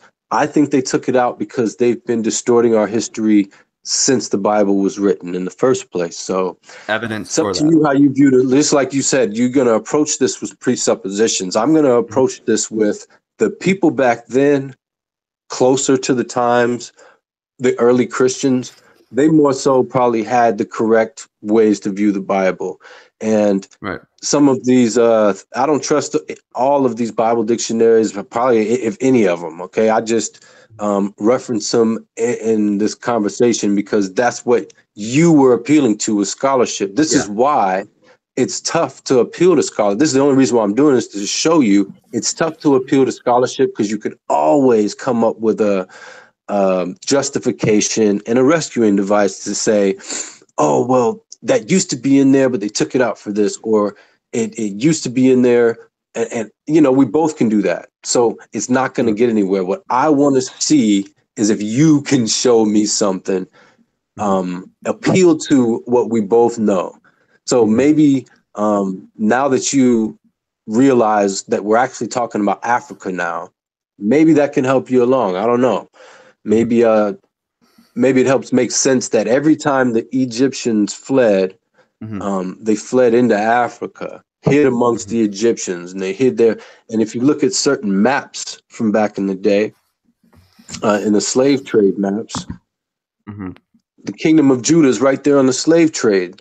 And even your boy Faithful admitted that there's tribes in Africa today still keeping the original Jewish faith, and they're black people. So it's not a far stretch to say that those are the originals, the ones that are still in Africa today, keeping the Jewish faith, when all around them it's nothing but Gentile African customs. Yeah, this is called converts to Judaism, which is the same thing that would happen when an Ethiopian had met Moses, that she was a convert to Judaism and adopted the customs of the Israelites as well as of the Jewish faith. That's all those people are that over there. But also, again, you stated that. Oh, wait. You said those people over there in Africa. You said that today in Africa there are people that are keeping the Jewish faith, and that because of that, it's not a wild assumption to assume that they may have been the original. When the other thesis, and it's the most logical in my opinion, is that these people were converts to Judaism, which again is something we see with other people in different cultures during the time of the Bible, when we see the Ethiopians, like the Ethiopian that Moses married, that became a convert. And it was custom that anyone who converted to the Jewish faith, or anyone that converted to join to the Israelites, they had to join and participate in these practices, because they were going to be Jews by conversion and not by blood. So wasn't Moses there when the Israelites were first given the commandments from the Most High, right? Well, yeah, I'm just going to answer for you. Yes, it was Moses and the Israelites. Yes. Right. Okay. I didn't hear you. My bad. So it was Moses and the Israelites. And you're telling me, and this is on the continent of Africa, by the way, when this happened. All right. So that was the beginning of what we call the Jews on Africa. And you're meaning to tell me now that since the beginning of the Jews began in Africa, that the African Jews over there today were more likely converts than the people who came out of Europe? Tell me how that makes common sense. Simple, because the people that migrate over time, and is not impossible for people that have converted from the faith to go in and practice and spread these parts of the faith into a particular area. This is how Christianity spread for quite some time. This is how the Jewish originations of the practice of Christianity spread over to all the different Gentile countries. And these people were therefore then celebrating in these particular faiths. So whenever they're practicing original Jewish customs and original Jewish practices of the religion, they would do so because they had been grafted in to the practices, and these people that were grafted in would continue to practice this no matter where they were. They didn't have to just simply be in Israel to do this. Where's your evidence that these people, all of these tribes that are over there today, where's your evidence? Because they're claiming to be original blood descendants of Jacob. So you need to tell me and show me where's your evidence that these people, the Limba people and others, that they're converts, because you're just giving me your opinion. Where's your evidence? You're right. I am giving you my opinion, and the issue is that there is evidence to show that that a migration has happened over a period of time. That's the only thing that I'm saying there's the evidence for. The other evidence about the conversions is the fact that in the Bible there is a strict law established in the Torah in which when one converts and is a Gentile, they have to adopt all of the practices of the Israelites. This is founded within the Bible, and one of which the first thing they have to do is receive circumcision. So once the circumcision is done, they are officially considered to be an Israelite by conversion. And as a result, right, but you have no proof or evidence whatsoever that any of the tribes over there that claim to be the original Jews that have kept they even got the original scrolls, man. So original scrolls. You're telling me that, well, they've got the scrolls since they've been there in that land. They've had the original scrolls since then that predate all of our scholars, that predate all of that. So you mean to tell me that, well, you can claim whatever you can claim. You didn't even know that they existed. Now you're claiming what they have and what they don't have. That's neither here nor there. But you're saying they're the first. You need to go look and do some research on these tribes, and then show me where's your evidence that they're converts. Because what I see more likely is that the guys that were in Europe, the guys that don't look like they can stand out in the sun for longer than 5 hours and be slaves out in the sun, those guys are more likely converts to the covenant that was established in Africa, rather than the Africans that's never left Africa, where the covenant was initially established in the first place. You know that there's still Jews in the land of Israel that look black, that all the Palestinians up until all the Arabs came looked black. That's why Jesus is described in the Bible as looking dark skinned, like he was black. So it is not described. It doesn't make sense. It does describe that, whether you like to admit it or not, man. Where? Okay. All right.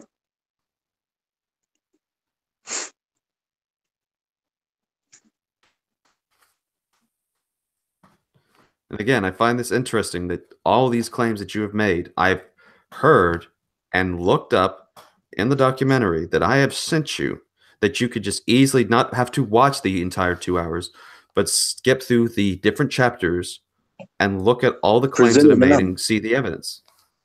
Present your evidence now. So you want me to play a Jesus few is minutes described as having feet that look like they were burned in a furnace. Brass. Right. Yeah, brass. And what color is brass? What color is brass? What's the color of brass burned in a furnace? You tell me. Last I checked, since it catches with metal, that would be around a orange or yellow-ish color. So Jesus was an orangish yellowish color, eh? No, because the writing is used of a symbolic apocalyptic language. Because what book describes this?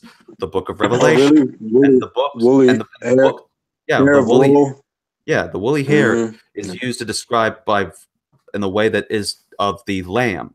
They're using the lamb's wool to help describe, because one, Jesus is referred to as the perfect lamb, so obviously it helps fit with the apocalyptic imagery that is being displayed in this particular prophecy that is revealed to John. Oh, okay. So it can't really just be describing a black guy, like, if you want to do that, typically do have woolly hair. Yeah, if you want to do that, if you want to do that, at the time that he existed, looked a lot like black guys. So if you want to do Common that, then, sense would say, then the verse yeah, I mean, contradicts if I want itself. to use my common sense, Christian anarchist, I think I'm within my right to do so. I don't have to spiritualize everything in the Bible because it doesn't fit a so-called narrative that I have today Right. about 2,000 years ago. I can Yeah. take it at face value and accept Yeah. it. It doesn't And matter at the end of the day if he was black, if he was light skinned looking. It seems that people have issues with that, though. I just let the evidence follow where it leads. Most of my life, I believed that he was a white looking guy. I believed in what the pictures in the churches show me.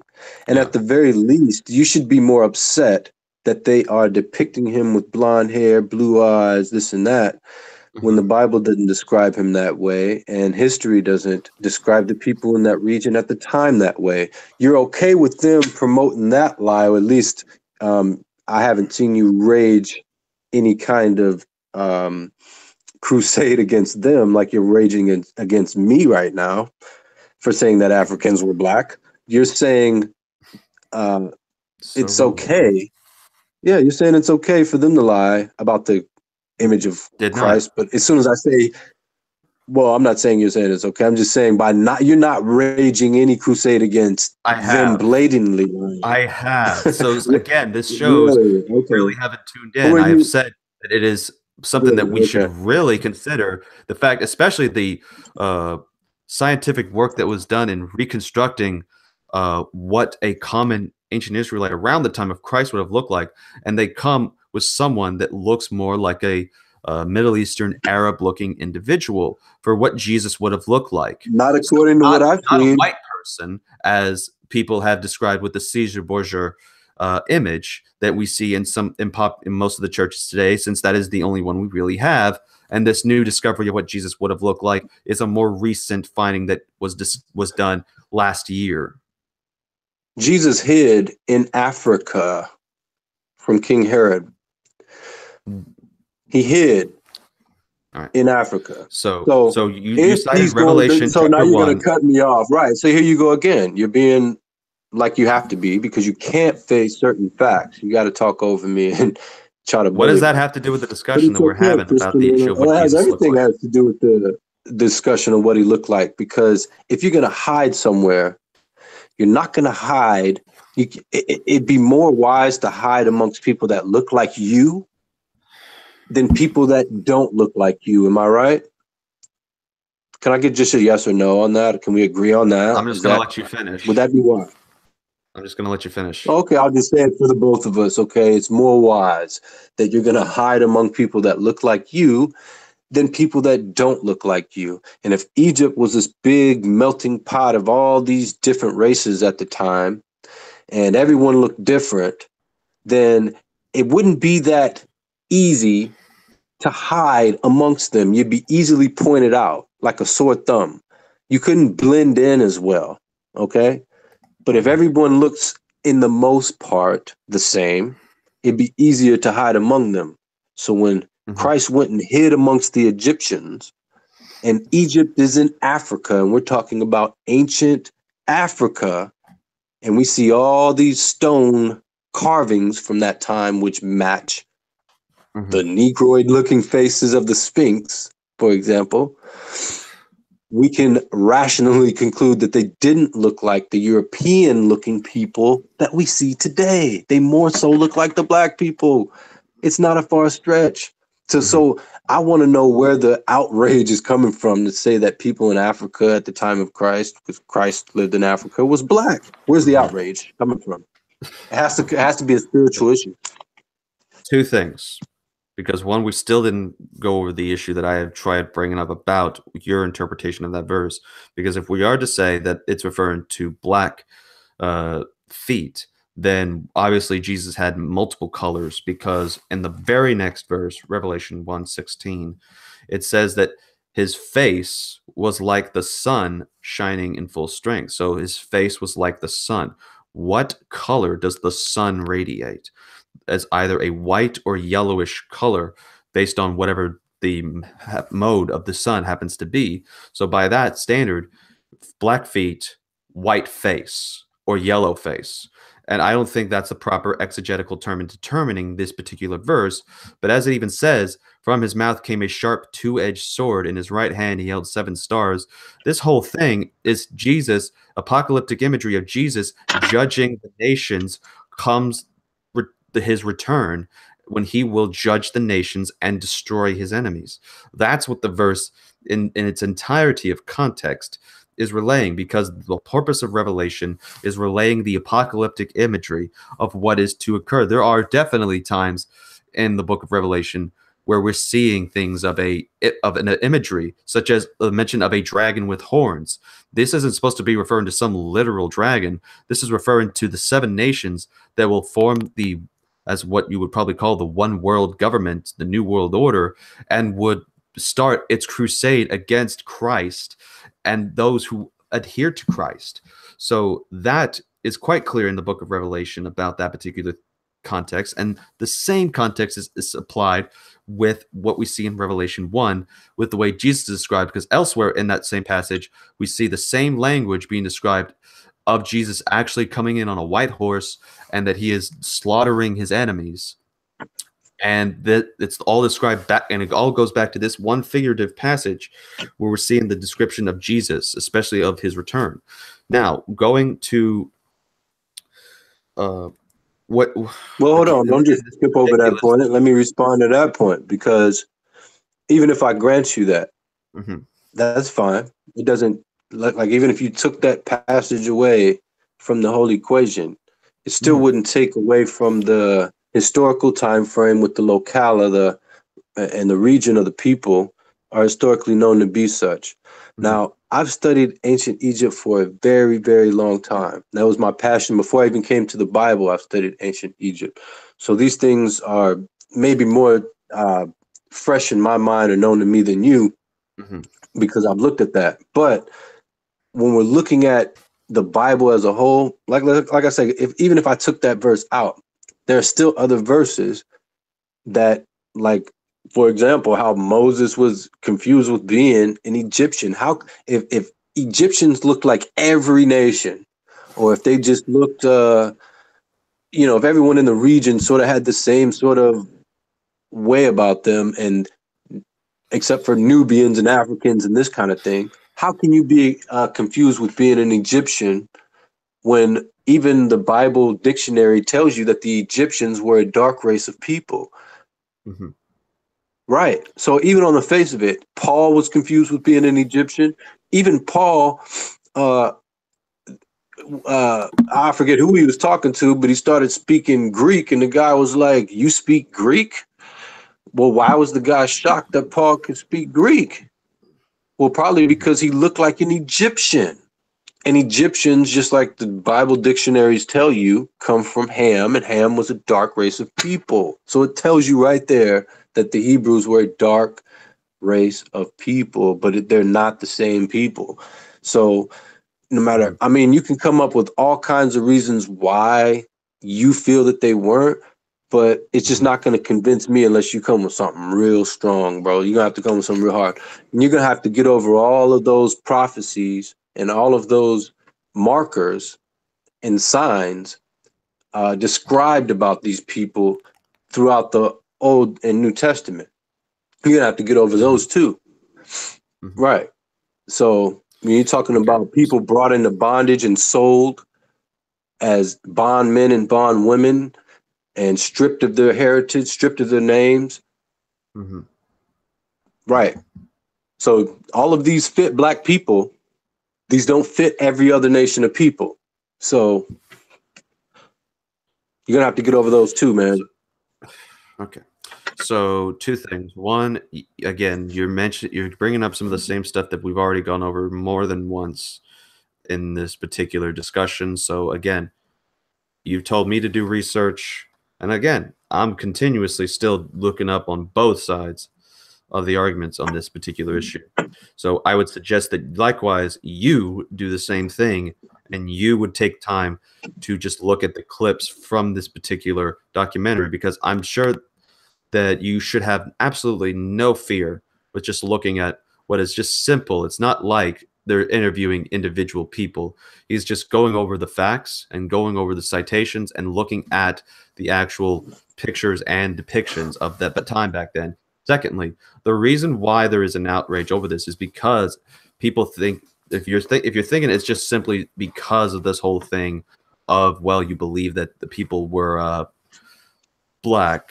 That's not the only reason, and the reason why is because it starts with this. That's the one thing all Hebrew Israelite camps share in common, that they start with this, and then it grows, and people start buying into all kinds of things, such as and it's been on record that you have done this, gone on to left a comment in one of G-Man's discussions with the Hebrew Israelites and said that, oh, G-Man's afraid of keeping the Torah or keeping the law.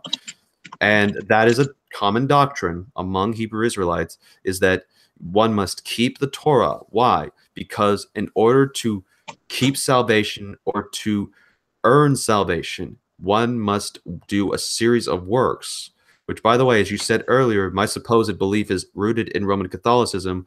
Works-based salvation and Torah keeping is something that the Roman Catholics, in some sense, would They teach. do not keep the Torah. Stop it. They well, that's what they try to abuse claim. That's what they claim is what's needed. That's what they claim is needed, though. When you see rewrite the law. Yeah, but they try to rewrite the law and take out of the commandments. They don't obey the commandments. So don't. Again, here's where you interrupted me. So I'm trying to do my best to be fair, and you're saying that you haven't interrupted me. Here's one case. So again, I'm not saying that they're trying to be absolute imitators. They're certainly wanting to, and that's why we see what the Catechism teaches and what other writings of the Catholic Church teach is that while they claim it's not about works-based salvation, ultimately they believe that anything opposite of that if it's justification by faith alone, which the Council of Trent condemns as a heresy and is worthy of anathema for anyone who holds to such a position, what else is there? And that is the point, is that these people hold to that. And apparently you hold to what is a common Hebrew Israelite doctrine, or at least because this is very recent, as far as I'm aware of, with that particular video, unless you've changed your mind on that, is that for some reason there is a shame, or it's a shame that some people aren't keeping Torah, even though we aren't obligated as Christians to follow under the Mosaic law, since especially for Abraham and Noah, there was no such thing as a Mosaic law at that time, since that was during the time of Moses when the Mosaic law was established. Everyone had their own covenants and laws established.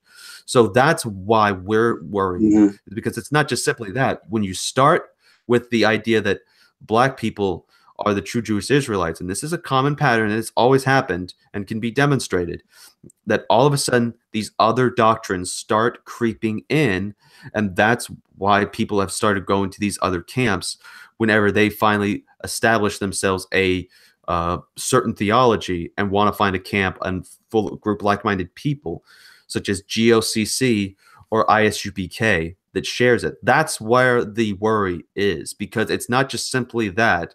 Surreal, for example, thinks that Jesus was black and that it's possible that other people, that Israelites were black. We don't get onto him for that because, one, he doesn't shove it down people's throats to try to call other people idiots for disagreeing with him. And secondly, he doesn't focus on these other doctrines that are obviously of a important, significant issue. But you still come down my throat.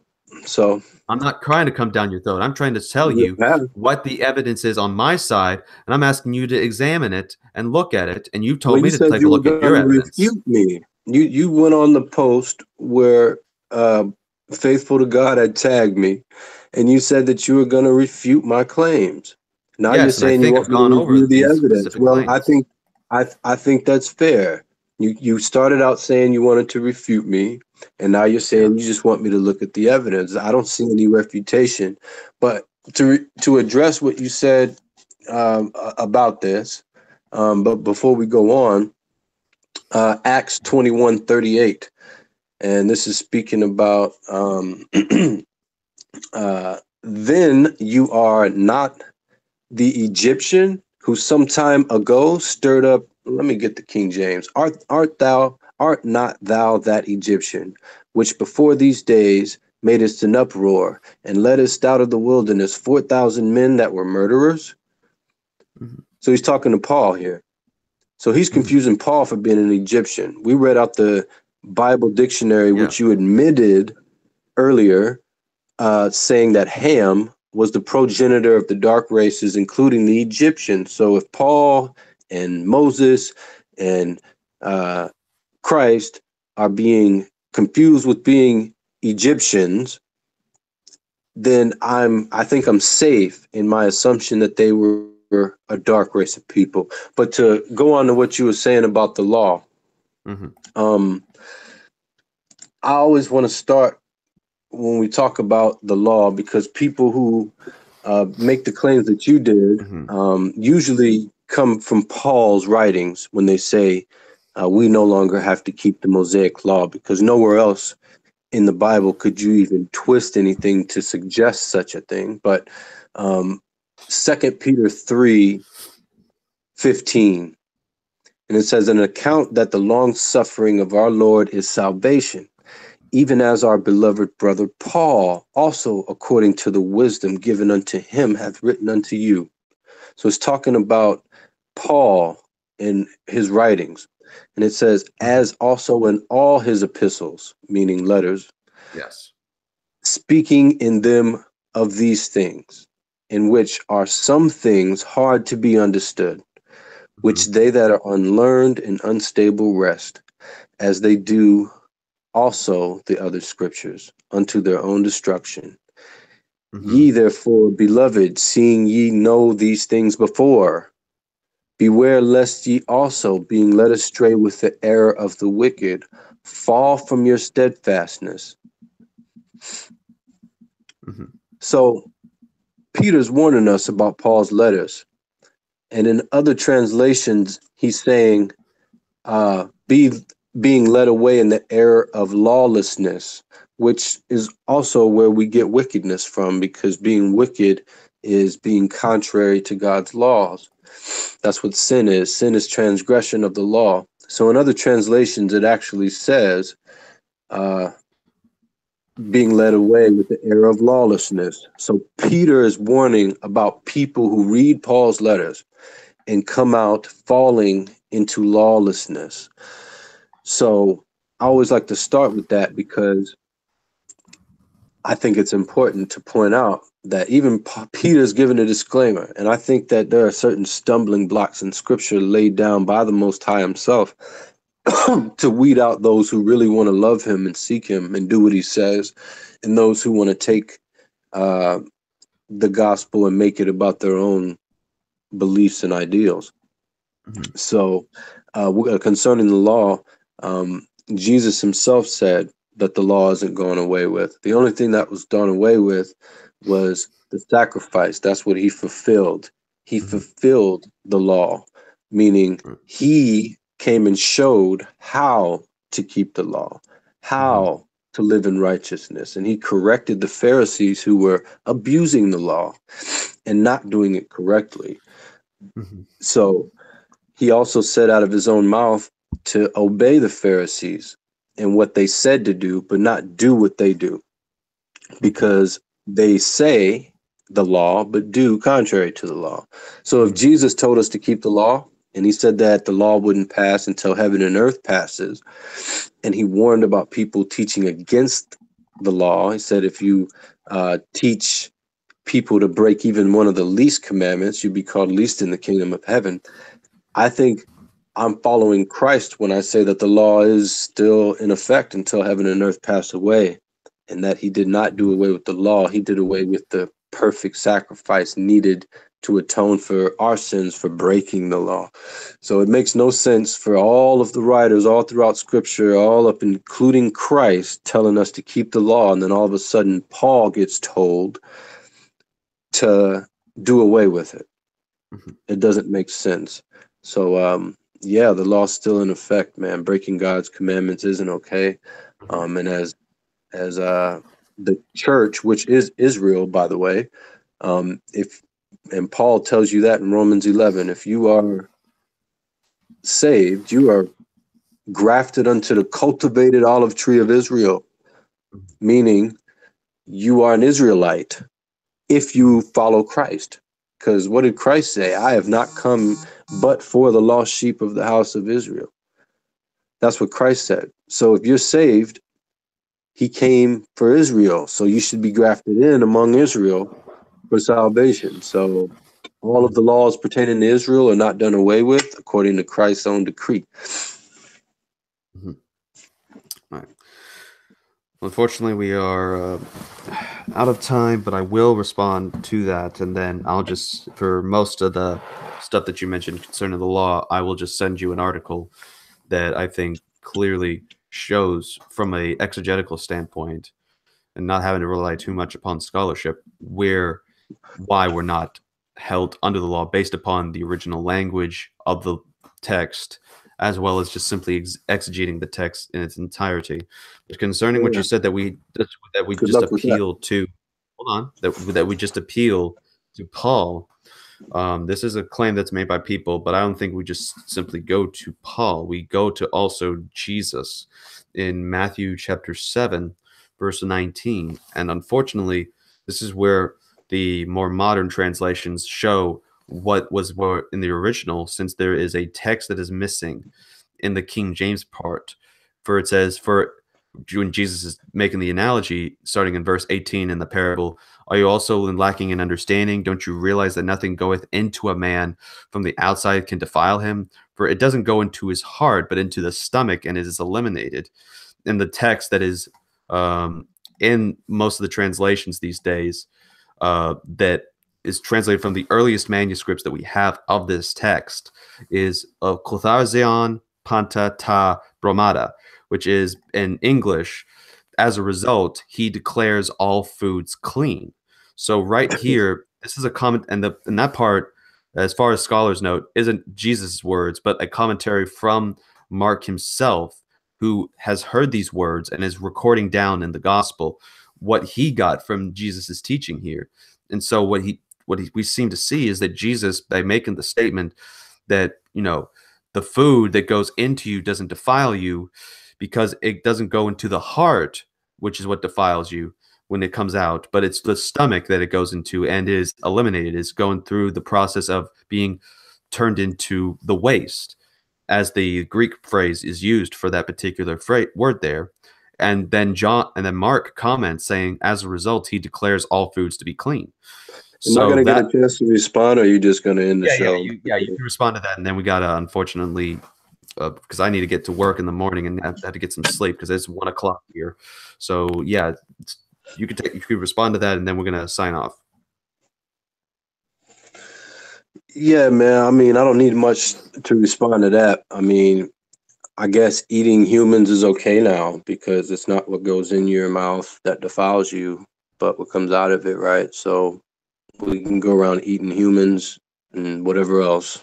I guess that's what that means, even though just before that in Matthew 5, he says that none of the law will be done away with until heaven and earth pass. And he tells us later in that that we should obey what the Pharisees tell us to do, because they're telling us to keep the law. But they're hypocrites because they don't keep it themselves and they're distorting it. So do what they say, but not as they do. So if Christ is telling us to keep the law, and Paul kept the law, and the law was given for our own good, I think it's wise of us to keep it. And it's not that hard to do, by the way. I mean, yeah, we do get addicted to eating certain foods, but after a while, you can train your body to not eating certain things. And it's probably a positive health benefit for you. It's not going to kill you to try to keep God's commandments. So, yeah, anytime you want to go back and forth again, let me know. I'm glad that you were at least respectful. I can just imagine, because the way Faithful to God was coming at me, oh, I'm a coward, I'm this and that.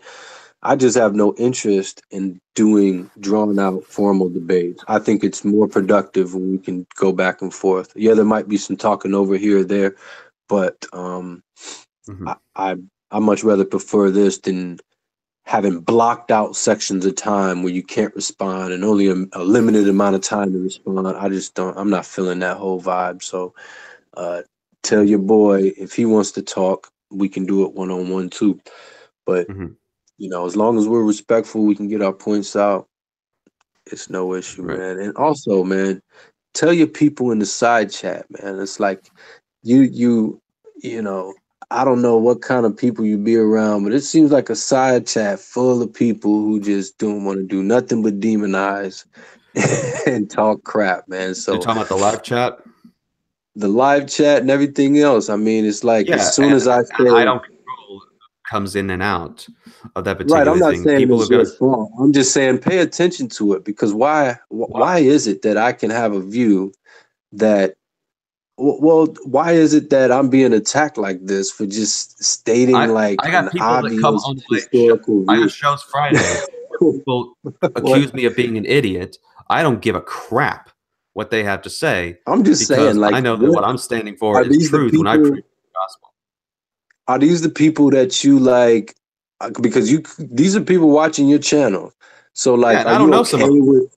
Like, it's been insult after insult after characters after lie, and it's like, why though? Just because I have say a I think moderator in there that is able to do his job and yeah, examine man, and come see on. if things are not. But either way, if people want to say something, I've allowed people to have criticisms of me on Yeah, it's your there show. I'm just because saying I allow they're not free giving thought. criticisms, I allow bro. free thought.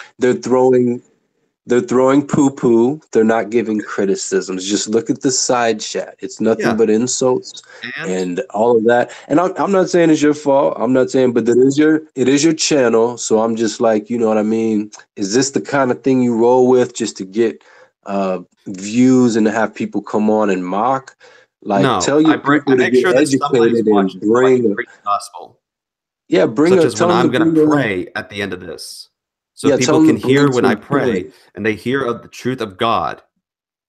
Yeah, so you're okay with them, you know what I'm saying, attacking Christians that way. That's fine, but I'm just saying that's the kind of people you're accusing me of being lawless, but these are the kind of people that you attract. So I just want to, Did I ever accuse you of that?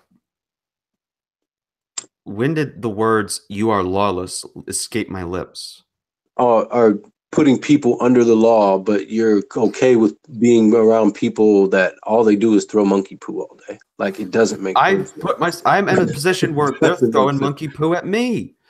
And Right, so you again, should if you understand are where a I'm coming Bible from. believing Christian, it should not worry you because the Bible says, hey, they hated Jesus Christ. You obviously are going to receive some sort of criticism. So I get criticized all the time. In fact, some of the people that come on here will criticize me. I've had criticism just recently for just because I believe in the sovereignty of God's election and what happens, that all of a sudden it's like, oh, you believe God is this satanic ruler that he's this dictator. I get this all the time, and it does not. So me pointing me. it out pisses you off, but them doing it, all right, whatever. That's fine. It doesn't bother me one bit. I'm just pointing out the obvious, that these are the people who agree with you. The people in the side chat calling me all kinds of names just because I hold a different perspective. It's like they want to hang me out to dry because I don't agree with their theology or their perspective, and it's sad. Why is it? Right. Why is it that these type of people can't bring a point? They can't bring a solid argument. They're just there for drama and to cause division. But this is the type of crew, right? This is the type of crew that agrees with you and everything that you stand for. They're always in the side chats agreeing with your theological perspective. So to me, that's a red flag. You know what I mean? It's a red flag for real. By that standard, all of the Hebrew Israelites from the various camps that would agree with you on what we're talking about now, if they were in here, you said that you don't agree with all the other teachings of these other people, such as some camps. Huh? I don't hang with them at all. These people are in your channel. Doesn't matter. I don't hang with some of these people. If you saw a guy on the street corner dressed like a Power Ranger, cussing out people like those camps do, Hey, Again, I'm with those guys like Faithful and okay, Surreal who want to go after those people on the yeah, corner, yeah. And I bringing don't down hang with people, Hannah. I but don't you're hang with hanging Hannah. with people who do just the same thing, bro. She's on here applauding you, cussing me out, calling me all kinds of names. So I Irrelevant don't to this associate with discussion those we're type of having. people. I think it's very relevant, but you might not see it. It is what it is, though. But yeah, we'll catch up next time, man. Maybe you can bring some more to the table next time. Study Africa for me, and study up on Shem, Ham, and Japheth. Man, Maybe you'll also look at they might be the helpful. documentaries too. Yeah, I'll be sure to do that, man. But until next time, y'all, Mhm. read your Bible and do what it says. All right. So that was an interesting conversation. So yeah, and again, as he has pointed out in the ending, people are obviously going to say criticisms, and everybody gets criticized, and either just get called names and such. I don't see why that was even needed to be brought up when we're trying to simply close things off. The whole podcast is supposed to be shut down by now because I need to get some sleep. But it went on because you wanted to just bring up, well, oh, how I am being persecuted. If you are truly in Christ, you will not care about persecution. You will just simply see it as something to expect and shrug it off because what's matter is the mission, not what other people think. Paul didn't care of how other people viewed him. He was being very hardly persecuted and being killed, or nearly killed, except at one point he did actually die later on down the road. So if Paul can ignore these insults and just carry on the gospel message, I mean, why is that something that's hard at this point for Arcane? I don't understand. I obviously have a disagreement with Arcane on the issue. I believe I have made a very significant case, and that Arcane simply has refused to show any citations or evidence other than just simply random pictures that he has not cited a scholar or historian to provide the context and trying to identify even if some of the people that he mentioned were actually uh, Hebrews or Egyptians to begin with. So, with that being said, I will be closing us off in prayer and hope to see y'all next time. Dear Heavenly Father, thank you for this time in which we discuss these specific issues, Lord. We ask that you be with Brother Arcane. We ask that you deliver him from the Hebrew Israelite cult, and that you may grant him a spirit of repentance so that he may learn your truth, so that he may flee from these false doctrines. Lord, I ask that you be with Arcane as well as those around him, so that way they may be of an influence and that they may be able to preach to him your truths, Lord. It is in Jesus I pray. Amen. All right. That being said, that is the end of the podcast. So I hope to see y'all later on. But until then, shalom aleichem, peace be upon you, because I wish that upon you. Have a good day.